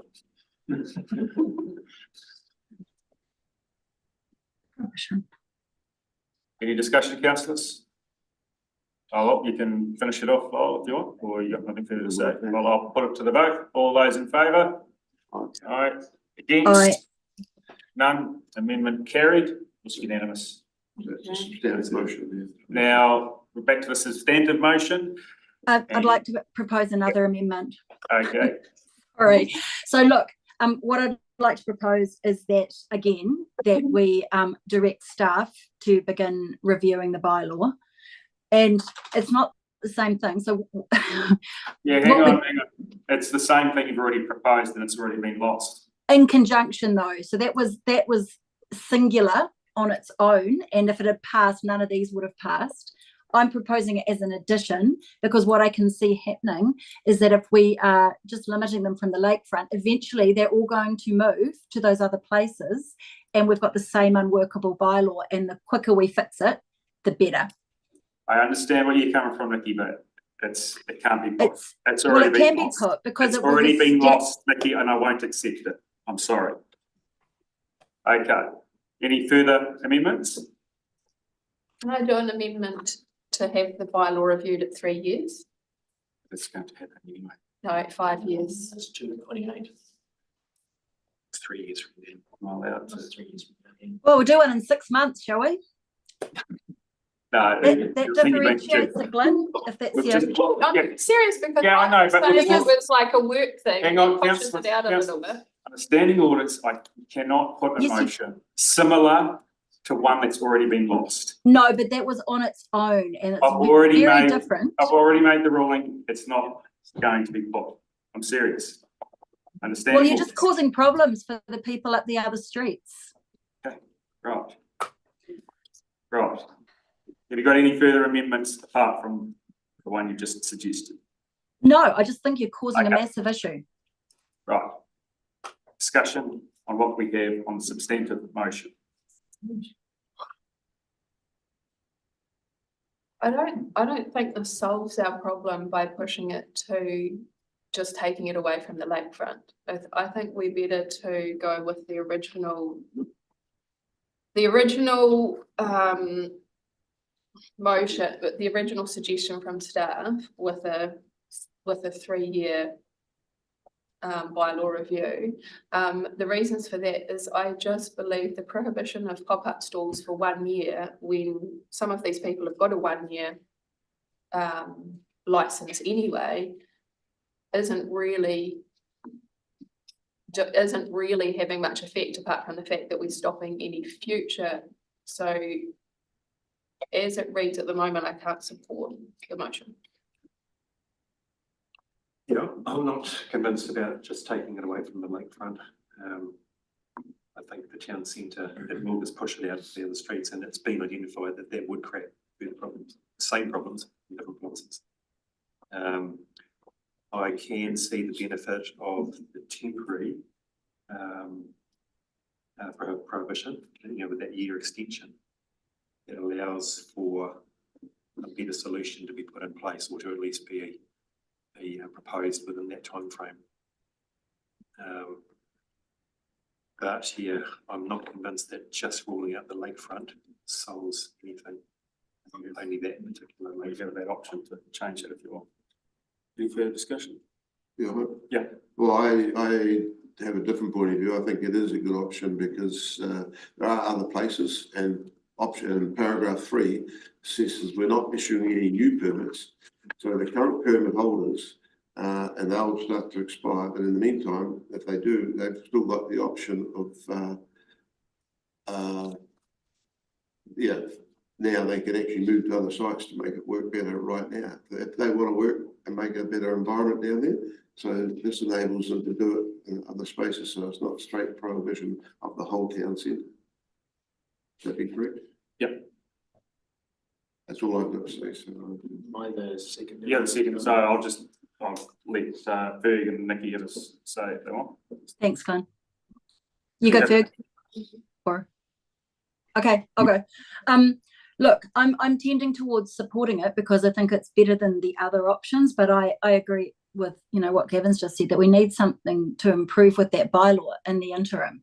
So this gives some breathing space. It will spread people out automatically, which is great. But it doesn't solve the longer term problem. So at some point we're going to have to come back and relook at that bylaw, and it's going to take 2 years to review apparently. So I still think you're better off to start now. I don't know if there's any way that anyone can chuck that back in there, but I don't think this is a long-term solution to creating a really high level, high quality trading environment down there. But I do tend to support it as an interim solution because it doesn't ban people, allows people to continue. in one way or another. So I'm tending to supporting, but it's not my ideal solution. It'd be great if you'd chuck that bylaw review back in there. Thanks. Well done, Nikki. Berg, do you have any comments? Yeah, a little bit confusing, but yeah, like some of the other councillors there, that reluctant to push it into, or to see it possibly or potentially being pushed into other areas of town, and once again coming back and dealing with it. But you know, we've got to do something, and at this point, I'll see where I go. Thank you. Thank you. Yeah, unfortunately, we've got some operators who are going to be victims of a bylaw that isn't fit for purpose anymore. Was 2 years ago, but not anymore, unfortunately. And also from some traders who have just come into town to extract as much as they can, not contribute to our community, and then leave again. I think the people in the room today are the good guys, and unfortunately, we have to make some hard decisions here. I don't think the option in front of us is a perfect solution, and I do think we need to keep working on a better solution than the ones that we've got currently. I picked up on Councillor White's comments around potentially a use of a reserve area as an avenue potentially in the next 12 months or so.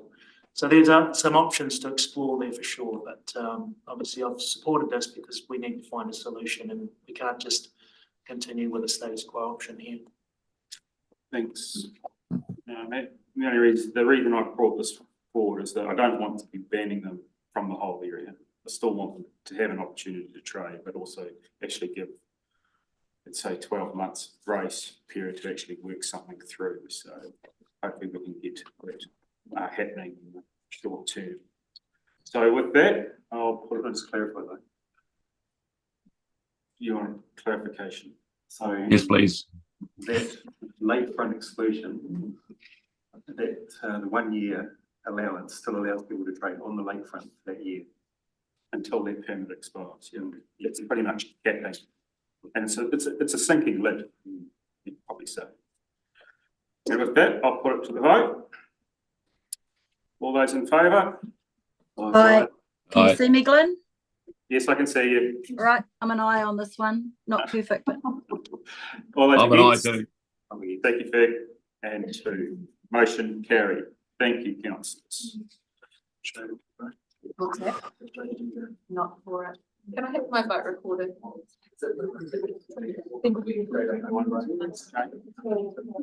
Item 2, Queenstown Event Centre Indoor Courts Project. Page 66 of your papers.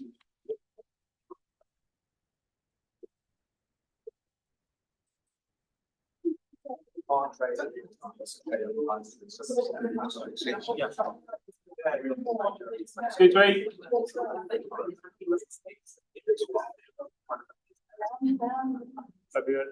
So just if you're going to remain in the room, and we've now got other business to move on to, so if you want to leave, you do so now, that'd be great.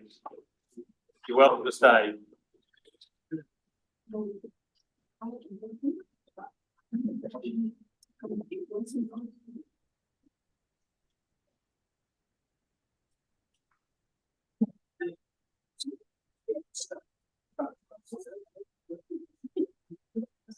you mind if we open the door? Rather than It's really warm.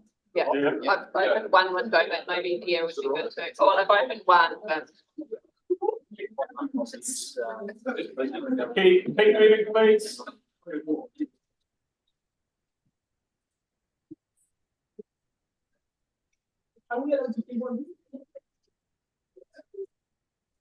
Sorry, excuse me, wait.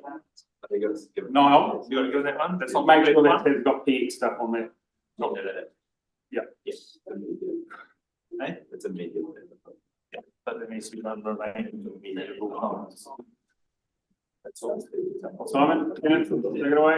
Thank you, Chair. Just by way of introduction, we'd just like to make sure that the yourself and the councillors are across the purpose of today's report. We would also like to note that as part of this being the first stage I've taken us forward on the strategic project for QEC indoor space. That we will continue to keep this governance group well informed on the gateway milestones, which we've been asked about a couple of times by councillors. And we will also look to endorse at our operational level the requirement for programming updates regularly through the Community and Services Committee, just about the project progress, so that there is continued visibility around how we take this program forward.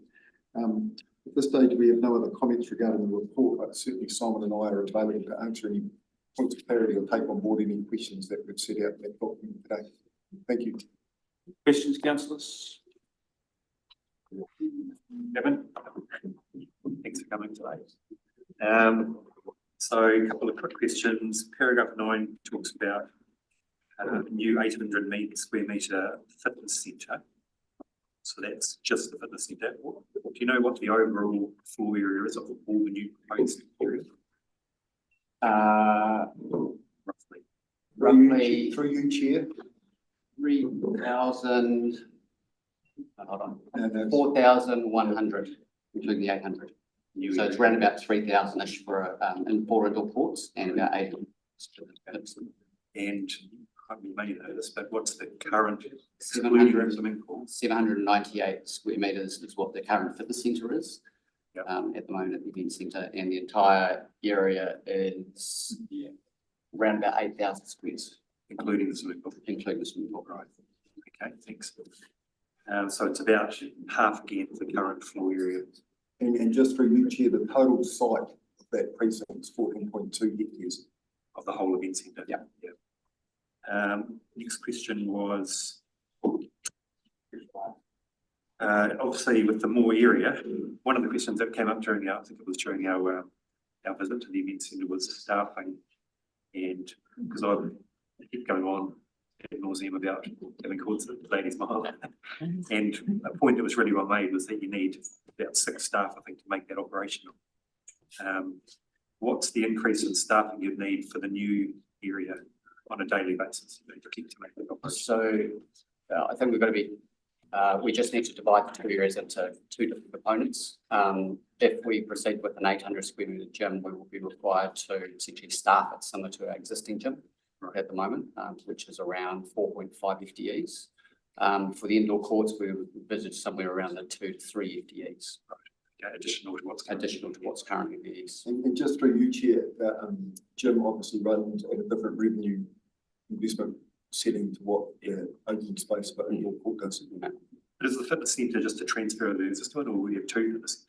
So the proposal, this is a new space, so we would have 2. From an operational point of view, it's not my preference, but from a budget perspective, that's what we've got at the moment that we're proposing. Okay, and my final question was, so just to round that out, as far as courts go, you'd need 6 staff if you had 2 courts at Ladies Mile, but you need only 2 or 3 if you had extra courts at Queenstown Event Centre. It depends on the operating hours of the courts. Generally, courts 2 or 3 quite in the day. Yes, absolutely. More than that. Because obviously there's already a correct minimum number of staff. And again, just through you, Chair, the point about the hours of use and the average. So, depending on how it's used outside of those hours. Yep. Okay. And my final question was, this is obviously a decision here is to proceed to the design team for a conceptual design or concept design. Would there be, after that concept design, I guess it would come back to council for the decision for the next step after that? Correct. Yeah. So the next stage will be the essentially to proceed either to some other form of procurement. So whether it be straight to construction, whether it be to a design build or whatever. But this is the idea to do the concept first. We're able to then narrow down the concept and obviously the cost estimate at that point in time and come back to council. And again, just through you, Chair, adding into that, councillor, within the report, we've set out the stages of investment through the current LTP program as well. So they would naturally be gateway milestone projects we would be expected to report back to council. Okay. That's my question. Thank you very much. Thank you. Yeah, thank you. Through the chair, thank you, staff, for your continued work on this subject. Just 2 questions. First one is how well, I don't know whether well is the right word to use in this instance, has the event centre been coping with demand from users? How long has it been creaking at the joints, in your opinion? My professional opinion, when I arrived in 2016, we were starting to creak in some spaces. Since then, we've had a massive increase right the way through. We have over 294 different user groups at the moment using our courts. We have probably 2,800, nearly 2,900 members in an 800 square metre gym, which is basically packing them in like sardines, to be perfectly honest. Most gyms that are built now are somewhere between 1,200 and 1,500. I think one of the new gyms being built here, Flex, is I think 1,200. The largest other gym in the Pokatapu was industrial, which is now transferred ownership. They only had 1,000 at a peak time. So we are definitely the most attractive option for fitness in the district, but we are lacking space.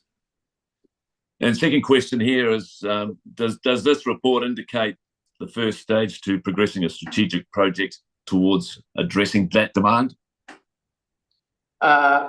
It does, absolutely. A new space of 800 square metres, and obviously with the 4 indoor courts will meet the needs of our local community and the growing numbers. Obviously our population is forecast to grow significantly. We're already behind in what should be a national standard as far as level of provision based on population. So we're playing catch up. But by providing what we've got currently, providing what we're looking for at the moment in this approval, essentially will be future proofing as well. Thank you. Nikki? Thanks. Yeah, just with the gym, can you just explain for everybody how that how the revenue from that supports everything else we do, and to what extent? And it's not a Patsy question. I don't understand the details of how much, or I've forgotten. And the other question, no, actually just start with that. Thank you. So in essence, the fitness centre, through the memberships that we have, the operational costs for running a gym are very small, but the membership obviously cost is reasonably large, shall we say, or well, actually it's one of the cheaper in the district, but certainly we make money on the gym and the gym operations. However, on the pool side, the operational cost is quite high and council subsidises that quite significantly, but the revenue for that is substantially lower. Yeah, and so with the gym, with a new gym, and I don't know if you know exactly how much that's going to cost or have a ballpark figure, but do you sort of have any idea of how long that's going to take to start, wiping its own face and then paying, helping us to contribute to the pool again? Or yeah, I think at the moment it depends on what we put in it. At the moment we're very much at a concept level. From an operational point of view, there is a number of different trends occurring in the fitness sector. For example, group training or increased group fitness, and also consequently also individualised, personalised training programs. So it depends how we actually program the gym and the space that we're using.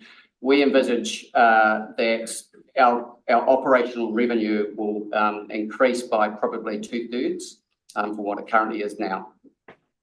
Okay, that's great. And look, we've spoken about this before, but one of my big concerns is that when we invest money, we should be investing it to solve some of our other issues, whether it be with a council building or something else, because then we're getting, massive bang for buck in terms of potentially, limiting traffic on the roads and the need for new roading infrastructure and so on. Look, can you just speak to what consider when you thought of, concentrating the services in this place at the QAC rather than distributing, the capital funds, I guess, out to creating things in the smaller communities or suburbs, I suppose you could call them now, where it would limit people's movement and that would sort of line up with the spatial plan. How did you think about that when landing on, concentrating services? So back in 2020, we did a Central Otago QLDC sub-regional recreation sport facility strategy, big long name that council approved, which essentially provided that there were 2 major hubs in the district, one being QEC and one being Wanaka Rec Centre. And it was based on a hub and spoke approach. So the idea is that for efficiencies of both operational and also just simply from club capability and club efficiencies, having a central area that is able to cater for a wider range of different participation and competition was preferred as a hub. And the idea being competitions and events and other things would operate out of the hub. But in the spoke areas, and when I say spoke, things like the Southern Corridor, Eastern Corridor, for example, they would have different types of facilities that would be primarily focused on training and local level provision so that people could walk and talk and cycle to different venues. So they didn't have to travel and they didn't have to actually come into the Queenstown Event Centre to actually have a competition. So just final question, why should we do the hub before the spokes? Because essentially the hub at the moment will provide a range of training. Also from the point of view from simply a catch-up perspective with social infrastructure, we have other social infrastructure money planned in the LTP to deliver to those spokes. We've got, for example, Council brought forward the Ladies Mile money to be utilised in 25, 26, 26, 27. And we have provision in the long-term plan for the Southern Corridor as well for social infrastructure. And just through you, Chair, adding to that last point, Councillor, if you look at the stats, I think our wider venues, I think we receive over 6,000 individual bookings per year within that spoke setting that you're referencing outside of the two key hubs. So, you know, the spaces and places across the district are well utilised for a range of community interactions. Thanks very much.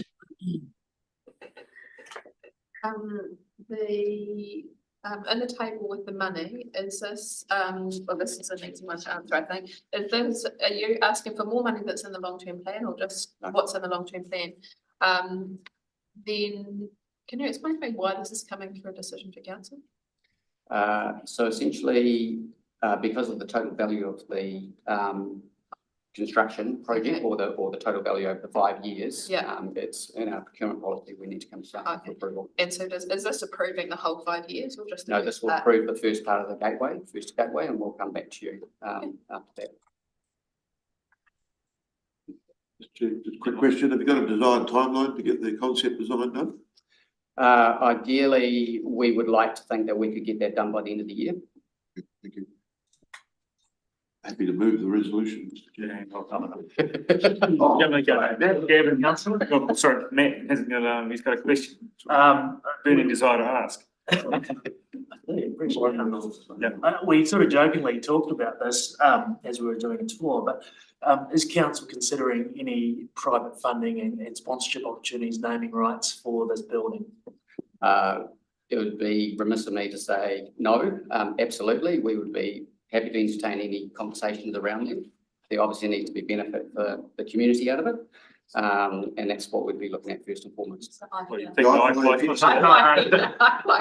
Having said that, we would not put a project down that's reliant on. Correct. That would be icing on the cake and help us to achieve some efficiency. That wouldn't be what we require. You're gonna make some frosting, are you? It melts. As well, we've got a mover. I'll move. Yep. A seconder. Thank you, Matt. All those in favour? Oh. You want to talk about it, sorry? Discussion. Just want to say one thing, I can. Does no one else want to say that? So, as I mentioned before, you know, I've gone on about Ladies Mile, but I'm satisfied with the rationale that you come back with on consolidating at the hub. And, you know, obviously hubs and spokes are good, but you do need a hub before you can have spokes. Otherwise, everything falls apart. So I mean, I still have that concern that we're taking over a car park. So we have to build a new car park. I mean, that's taking over a sports field, so then we have to build a new sports field. So it's just that use of money. But I think with the justification that you've given of, you know, the time frame for achieving those and the staffing issues or the cost of staffing extra locations, then, you know, that's been well considered. Yeah, obviously we've got limited funds, but this has been signalled for a long time and it is in the long-term plan, so it's good to see that something will be achieved, hopefully, in the near term. So, okay, I'll go Nikki and I'll go to. Thanks. Yeah, look, I'm really confused, really torn about this one actually. thinking to where Pierre was going in public forum, we have limited funds and we need to spend them on our priorities, and we do need to focus on our three waters infrastructure. And at the same time, I'm well aware that this kind of sports infrastructure, it hasn't received, I guess, the contribution that it's needed to keep up with growth. I really actually won't know where I'm at until you put the vote. I think we need to concentrate on, I guess, supplying those outer areas with the facilities that they need, so that they don't need to travel. I think looking after our water, our environment, and reducing our traffic issues are just so key. And I do worry that this decision will be driving more people over that bridge and making the problem worse. But I also see your point. So I'm really torn on it, and I guess I just wanted to say so. And yeah, I'm not sure how I'm going to vote just yet. Steve Berg, round it out. Yeah, thank you. Through the chair, just remind councillors, the event centre was built in 1997.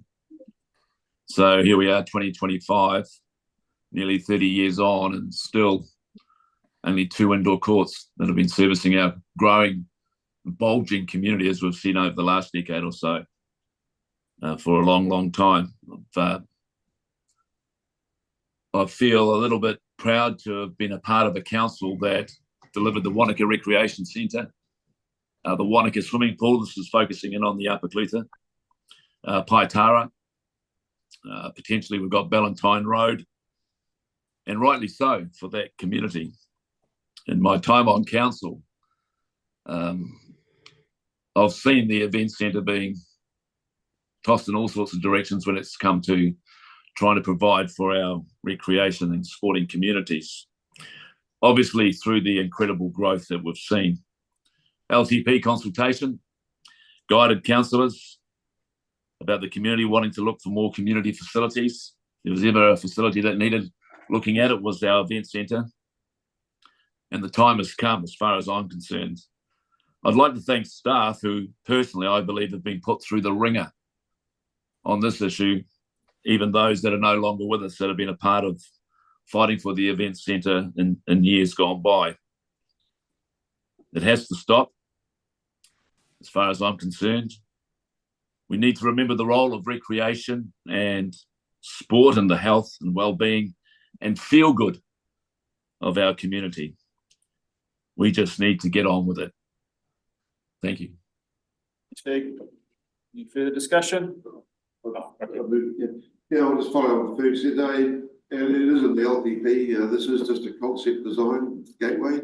I think we do need to progress to. It's been on the table for quite some time.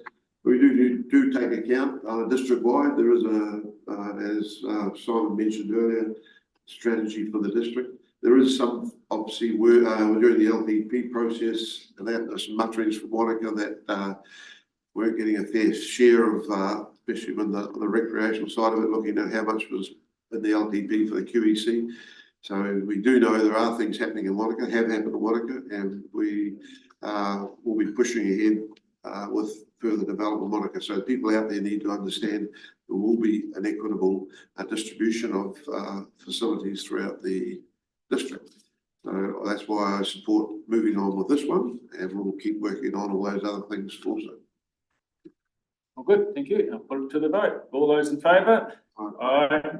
All those against? None, unanimous. Motion carried. Thank you, team. Thank you. Item 3. 5-minute break. 5-minute break? Okay. Adjourn until 12. Thank you.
Item 4, traffic and parking bylaw issues and options. That's not what I've got. Oh, sorry, I've jumped in here.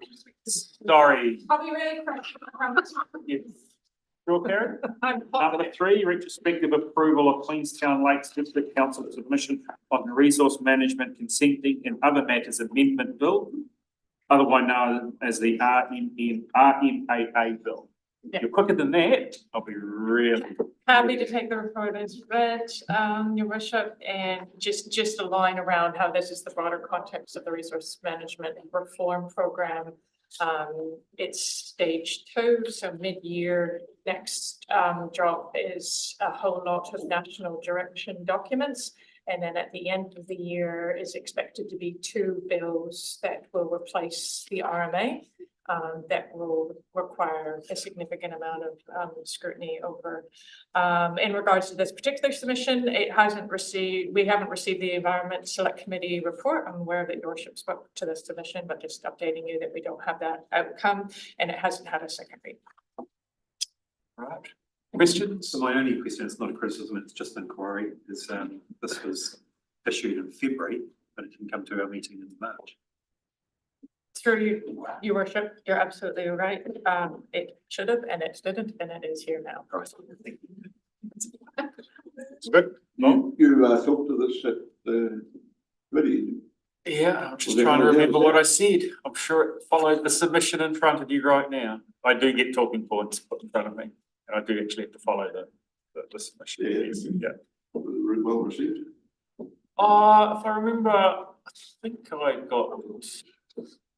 There was a fair bit of back and forth because they told us indication we weren't building enough houses. Yeah, and cost. I think it echoes is this paper in terms of support the need for efficiency with a lot of, recommendations about things that could be addressed for refinement. Okay, thank you. No further questions? Well, I'll move. Do I have a seconder? Thank you, Barry. Any discussion? No discussion. Put it to vote. All those in favour? Aye. Aye. Against? None. Motion carried. Thank you. Seriously. Nice. But you're stuck with me, sorry. Now, item 4, traffic and parking bylaw.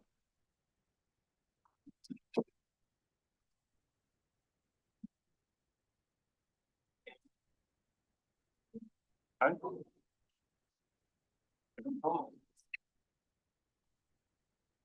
Who's taking this one? Thank you very much. I'll take the report as read, but just introduce myself. I'm Campbell, I'm the policy advisor, just joined the policy team with Karen. So I'll take the report as read, but as an introduction, the report kicks off the development of the new traffic and parking bylaw. It establishes that bylaw is the most appropriate tool to deal with perceived problems with traffic and parking in the district. And it recommends option 1, that a bylaw is the most perceived option, which is a requirement under the LGA to kick off the development of the new traffic and parking bylaw. And this will allow us to take a closer look at options to improve the bylaw later in the development process. All good? Questions? Only little minor ones. One was just the type of snow on the tables, different control types that talks at number 8. It says uninformed legal roads. I'm sure it's meant to be uninformed legal roads. No, uninformed. They don't They don't know exist. They don't know better. I think it's in twice the 2 tables that it's in budget. And the other one, the other question doesn't really apply. It was just about enforcement measures, but it's not really applicable to what we're deciding today, so I'll leave it. Further questions, councillors? Just a quick one. Usually this falls under the traffic and parking bylaw, falls under the infrastructure committee. Usually. Through your chair, sorry, the bylaw. The bylaw itself. Property infrastructure. No, it's usually under the governance model, it sits under the property and infrastructure committee. Right. They have delegations. For it, yeah. Okay, and we'll take it, we'll be coming back for a hearing, we'll choose the hearings panel later.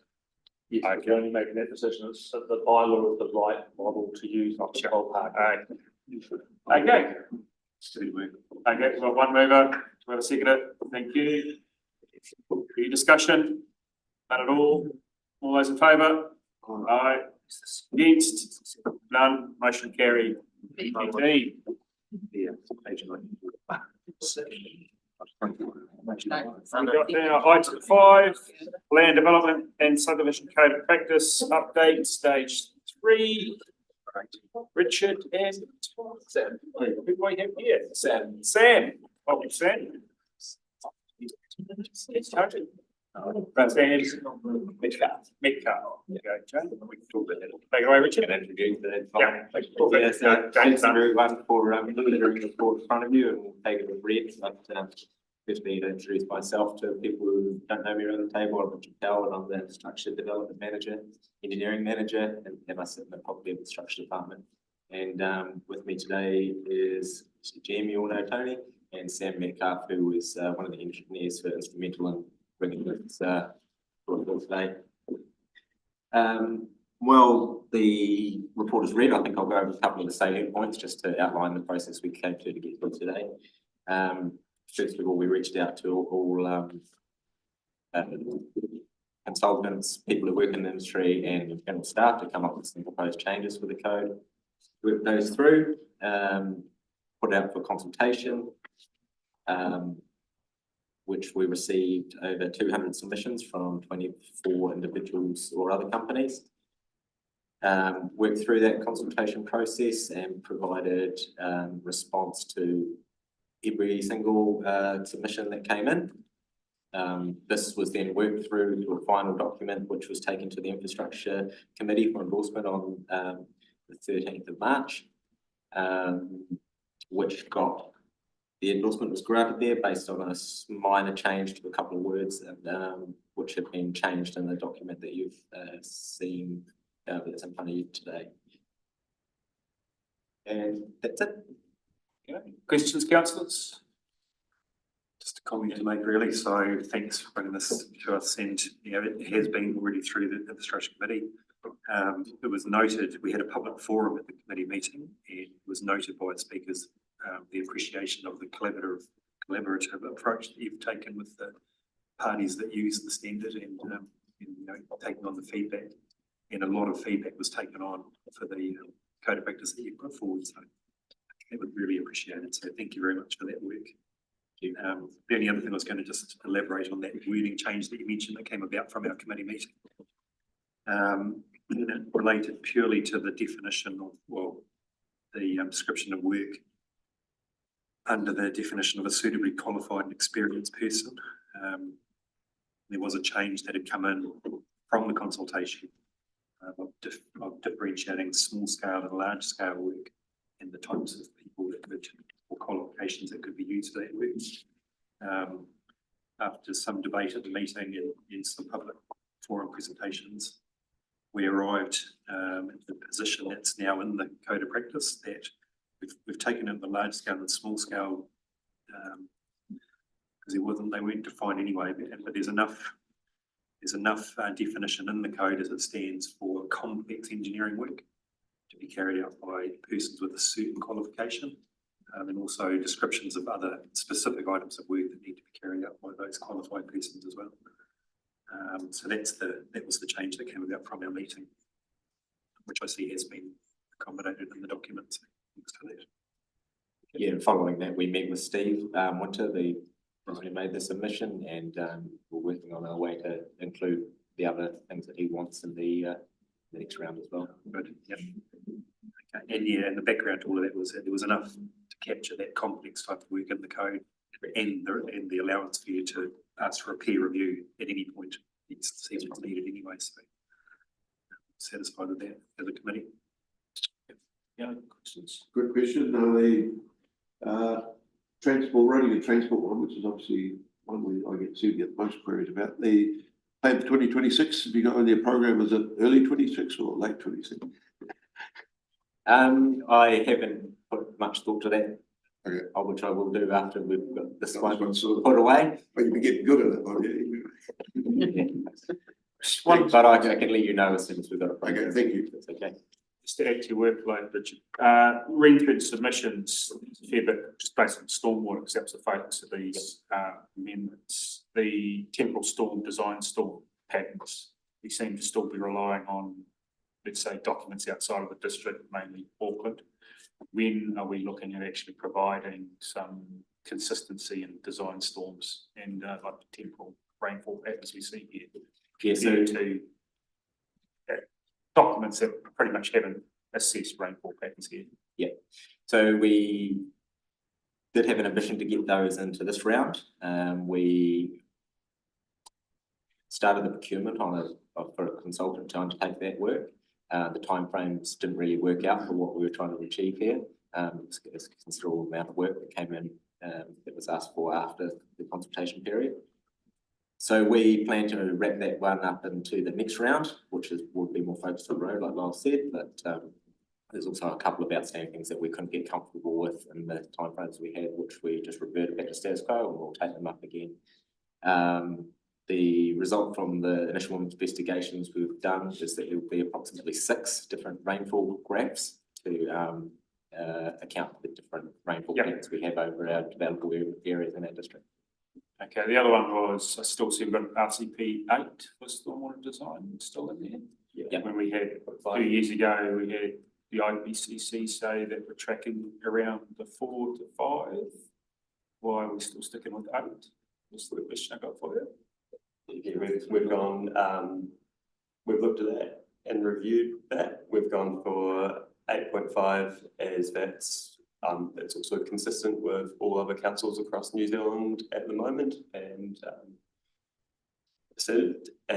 we have made an amendment in the code of practice that for pipe networks and it's hard infrastructure, the primary system in RTP 6 can be used, but it's just the worst case scenario stuff. We have adopted, or we've kept 8.5, which is in the 2020 code of practice. So yeah, element of conservativeness, unpredictability, and also keeping in line with consistent with New Zealand standards. Okay, yeah, thank you. All good. Well, we're happy to move. I'll give it a second. Discussion? No discussion? All those in favour? Aye. All those against? None. Thank you, Tony. Motion carried. Thanks very much.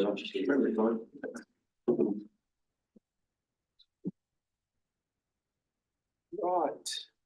Item 6. Nervous now, I'm jumping ahead. Disposal of 83-85 Arrowtown Lake Hayes Road, Arrowtown. Christina and Roger. Yeah, last month we bought the delegation. Yeah, well done. Last month we bought you Merriman Street in Arrowtown and Onslow Drive in Wanaka, and obviously before that the commonage is parcels of land to be considered for disposal. What we'd like to table today is this property in Arrowtown Lake Hayes Road to be considered for disposal as part of the land review that was undertaken towards the end of 2023. I think the report is read and thank you, Roger. Just before I have questions, I'll just remind everyone the valuation figure is in PX. So if you do want to ask questions, don't mention the figure, please. All good. Questions? Yep, I've got a couple. Do we know what the original purpose was for those 2 parcels of land to be a reserve? Do we know any information about the history of? no, when the reserve management plan was reviewed in 2012 or 13, they obviously considered they weren't required for reserves and signaled that they could be put up for disposal. So I can't answer the question before that, but obviously they made a decision at that point in time. It would be really interesting from a personal point of view to know why it was originally set up as it is, because also those 2 sites combined make that 809 square metres very similar to all the other sites along that road, all its neighbouring sites, plus or minus a few square metres, but this one's split into a 2/3, 1/3 split. It's really interesting. Yeah, that's just a historical title thing, you know, with matches. The concern that I have, I guess, is that this is not just a section of land in a subdivision, say, it's a bit between a roadway and a public walkway around the lake. And is there, I know it does say in the report about the potential to keep an easement over it, but is that, what's the feasibility of that, do you think, given that it's only 809 square metres anyway? If it was sold to try and keep an easement over it, it limits the amount of usable space for a developer. So what's your comment on that? Yes, we wouldn't recommend it. It does limit the space, and plus you'd have a section with the public basically walking along the boundary fence. Yeah, it lessens the marketable value. And there is further along 300 metres along one way, 500 metres the other. And it's not a space along there where we want people to probably be parking. There is other reserve areas at either end where you want people to stop, park, and then enjoy the walkways. Yeah, so that leads, I had a look at all that too, and so without this access, that leaves a space between the other access points to the track of about 700 or 800 metres of roadway. The report does talk about the properties across the road. It says there's 4, but there's actually another 10 that are closer. Their access way off their driveway is closer to this point as an access point than to, say, the access into the northern Lake Hayes Reserve. There's been any looking at those, so that's potentially 14 properties that might use this as their easiest route to get to the Lake Hayes track. Yeah, I think we've got to balance it up. 14 versus the opportunity to walk along a bit further to another access point. It probably, from a public point of view, just 14 households probably wouldn't justify creating a specific easement or public access way. I think we'd also be concerned about other walkway which might encourage cars to park on that part of the road as well. It's not it's the layout there, but we've got good access at either ends, lots of access along that track, good parking. I think this is historically, I'm not sure why, but given the current operations there, you've got we've got only a small number of private properties that would access that. We wouldn't want to encourage parking along that road at another access point. I guess, I take that on board. The concern that I have is that having that access way encourages other forms of transport, walking and cycling. And this is an issue that I have with Frankton Road as well. We've got a Frankton track. We've got very few points to access it off Frankton Road. In my mind, the more points you've got to access a public track like that, the better in terms of getting people cycle on it. But that's not a question. The question I did have to follow up was a couple more questions. Some landscaping being undertaken at the bottom end of the site. There's a gate and some steps. Has that been undertaken by the council or by who? No, because it's a substantial gate. Yeah, it's someone, and it's not. Because it's never been reserved. Right. It's been in council ownership for quite a long time. Yes. Yeah. And do we know, I don't know whether there's been any conversation with the neighbouring properties about whether they've traditionally had any stewardship over the site and whether they should be given some consideration of ownership? No, we haven't. If they have claimed some sort of stewardship over it, it's probably foolhardy. Well, sometimes when you're living next to a council reserve that's not tended, and it waters your property, sometimes you do take a little bit of responsibility for maintaining it. I wouldn't say it was great. Yeah, it's not picturesque. I guess it's also great risk of privatising. Yeah, but I guess that's the point though, is that if they've been doing that, anyway, and it's going to be privatised, should those neighbouring properties be given an option? Well, they would have the option to participate in any other public process. Okay. That I think is all my questions. Combined size. Thank you. I've just got Nikki. You had your hand up there, Nikki, or have you No, Gavin's done an excellent job. So no, I mean, oh look, and I did have one extra, and it's a very small question, but it's if it did sell, and I'm interested more in this easement access way. I don't know if we've fully covered that off, but just also the number of trees that are being pulled down, and given that if we sold it, it would presumably be the trees would be being knocked down. Would we be applying?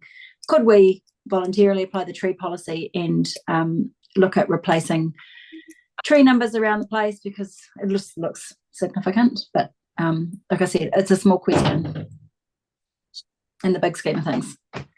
I'm more interested in the easement options. So, Mr. Chair, we would be looking for clarity around that. At the moment, the proposal is to put the set for public, fully public process.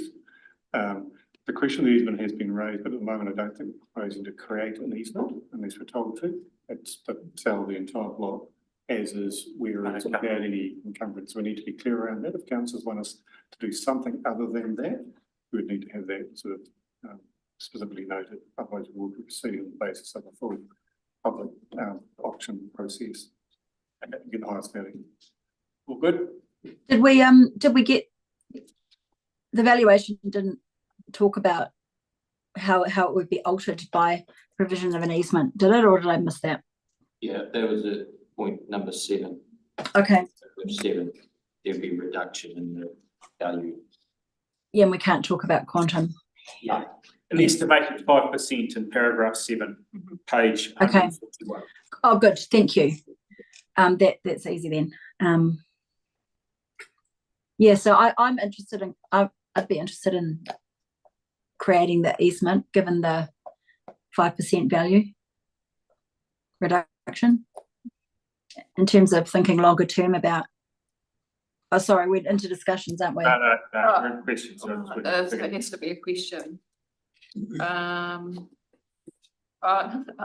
probably the most highest user of Lake Hayes track, and I don't think I know the question is coming. I don't think anyone even knows that this is section. Is there even an informal pathway at the moment? Yes. But how very informal, okay. And probably Because on the photos you can't see it. It's just a grass track. Okay. Maybe just a real simple question, Evan was touching on this, but have there been any external consultations with anyone, or is it all being internal only? in general. To the Friends of Lake Hayes or Arrowtown community groups? Okay. Given it was signalled some time ago, as and no one's obviously engaged. All right, thank you. Is the site serviced? Is there going to be cost for councils to provide services? Zoom services would go past the front. Yeah. You've got that on the side of the service. In the road. Looking at buying it. More building. Anyway, any further questions? I'll move. Do I have a seconder? Thank you, Lyle. Open for discussion. So I understand the process that's been gone through to determine that it's surplus land. And that then leads on to the step to look at disposing of it. But for me, because of its location and where it is between the track and the road, and within a 700 or 800 metre stretch of land between other access points, I don't think I can support disposing of it at this stage. I see it as an important connection to the lakeside track and a green space, in a stretch of houses, which otherwise would preclude people from making access to the lake track.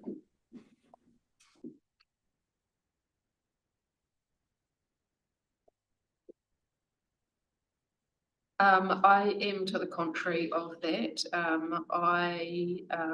There's no parking along that road unless you're a resident, so we're not blocking public access. It is the few houses. either side, and it is only a 700 metre. Generally, if people are going to walk around that track, they're going for an 8K walk. So I don't think an extra 300 metres. And for most people, it wouldn't be 700 metres because their driveway actually doesn't come out directly from this. So if you actually look at where the driveways of the affected houses are on the other side of the road, the difference between walking to this to where they go is actually, in my opinion, non-significant. So I do support this. I don't think there needs to be an easement. All good. Any further discussion? Yeah. Yep. Yeah, I support the resolution and I seconded it, but I'm actually involved in 2012. We did it. I'm actually very surprised that we still own it. I think we decided back then in 2012, like the RNP, that we'll get rid of it. And looking at the pictures, it doesn't look like it's being used that much in the 2012 as a walkway.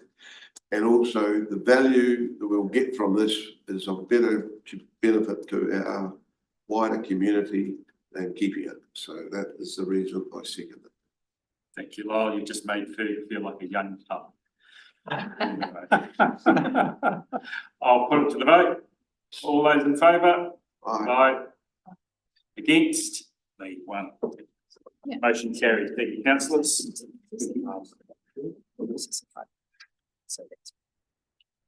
Option 7, Alliance Delivered Projects Annual Status Report. Page 1. So, okay, just a reminder, councillors, the commercial elements, E and PX.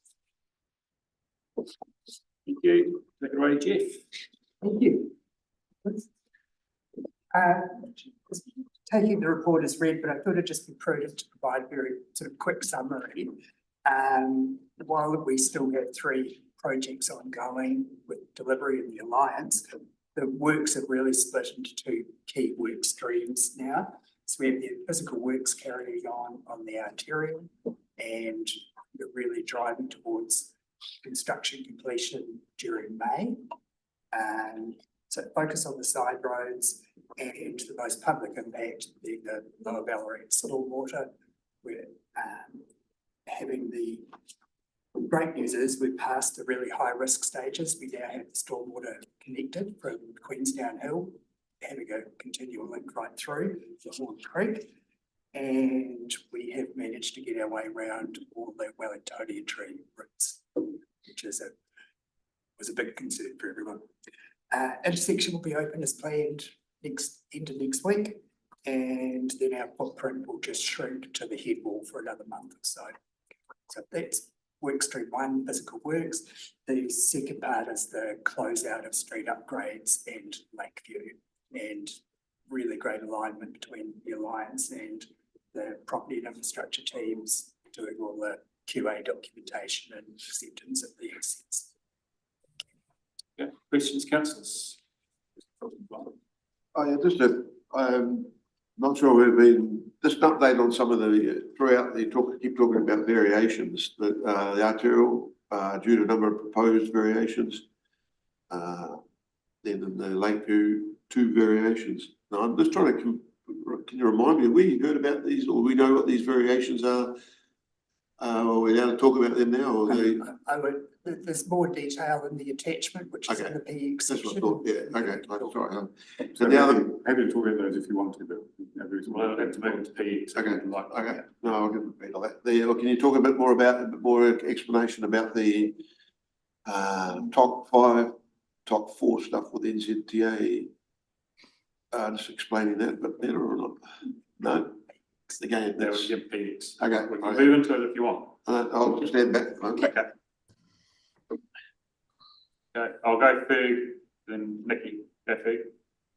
Yeah, thank you. Through the chair, Jeff, I'm just responding to I'm not responding, just reacting to a missed phone call on my phone during this meeting from Clark through the mine host at the Spates Ale House. There be anything to report there? Yes. Take it offline. Any more context? I guess what I can report is the asphalt is going down for the weekend. There will just be a construction fencing around the intersection and the pavers on the footpath should be complete and the asphalt outside those properties should be complete. So just on that, so Lower Ballarat, when will that be open for in front of Spoke's Ale House there? So the intersection and that whole area will be open on the, as programmed on the 24th of April. Did you get the one, Ferg? Yes, thank you. Okay. So just to clarify that, but we've been progressively in that reducing the amount of area that's actually been under fenced guard. Yes. That's the photos I think Tony circulated the other day shows that's steadily reducing around all the properties around. Yeah. So by the time we hit the end of today, we will have construction fencing around the intersection and construction fencing around the head wall, and the areas will be open in and around that. So we'll be back to usual KFC movements on the 24th of May. Yeah. Gotcha. The wheel will be back to it. I think it's important. Something, not me. Really. Nikki? Yeah, thanks. It's more of a sort of a procedural question. I mean, I guess it's really good to have some of this in public, but then it's awkward interrupting the meeting, isn't it, to go into public excluded and moving everybody out, although I don't know who's in the room. I just feel like there's things that we need to discuss in that public excluded report, and this is our opportunity to do that. If we don't move into public excluded, we miss that opportunity. So I'm just wondering if there's a chance to, can we pause this item and do the C's report, and then is there some way we can have that discussion, because there's no item in PX on this, it's just sitting there, and I know the meeting will finish and we won't be talking about it. You can move to PX anytime you wish, so if there's a movement. Okay. Well, look, I think hang on, just before you want to, because I know you want to, is there any questions now that we can discuss in public before we move to PX from that? Just one other question for me then, that's not PX, is that there's a note in there about the community liaison group for the Aotearoa route. It noted that interest was waning. It was interesting to read that. In reality, interest waned quite early on. It felt, I guess, to the community liaison group members that it was just a briefing session, not really much feedback was taken back. It was quite hard to get some sort of buy-in to that, I think, and it did drop off. I noticed it dropped off really early on, and that would be something to take on board for the next time something like this. You know, if there's another stage, there's another community liaison group to try and make it a bit more collaborative. And I've noticed too that they've set up a meeting for the 30th of April, which I think they said will be the last one, because obviously there's not much more work happening after that anyway. So yes, so we've had, you know, multiple people turn up to everyone apart from the December one where nobody turned up, and the questions, I guess, and there is less ambiguity now as what the project's going to look like. So I guess that's the assumption that there's less interest in that space. But we have another one program, I think, from memory, on the 30th of April. Yep. And we'll be having practical completion the next month. So, you know, that's sort of the logical end point and meets our consenting conditions. thank you. Just a real quick one from me. You talk about the closeout and the handover. Now, if I remember rightly, they opened up the street upgrades. There was a different government in place then. Why is it taking so long? I know it was raised in the Brash report about the handover. So I'm just trying to flesh it out. Why is it still going, and what learnings have we got from that handover? So there's two different things, I guess. The key is when we went open and did the public, we were at practical completion. We had a two-year defects liability period. And the end of once that period is up and all the defects are resolved and the QA quality data has been handed back, then the project is 100% QLDC. Thank you. That's what it's after. Just in terms of the lessons learned, for those early stages, we've picked up a few things. So for the interiors are a much better shape to close those things out, we think, in terms of the snags and the non-conformance. More active process from the Alliance in terms of on both the Alliance side and our own side, resourcing and understanding where we're at. So we're not expecting that to have such a wide tail. That's good. It will still have a defects liability period. We just had hoped to be way further up and not pushing against it. Understand that. Thank you. Right, me for questions. Anyone else just got other questions? Nikki, here's your chance. If you want to move to PX, you can move it. Yep, I would like to move that we go into PX. Okay, do I have a seconder? Thank you, Mel. All those in favour?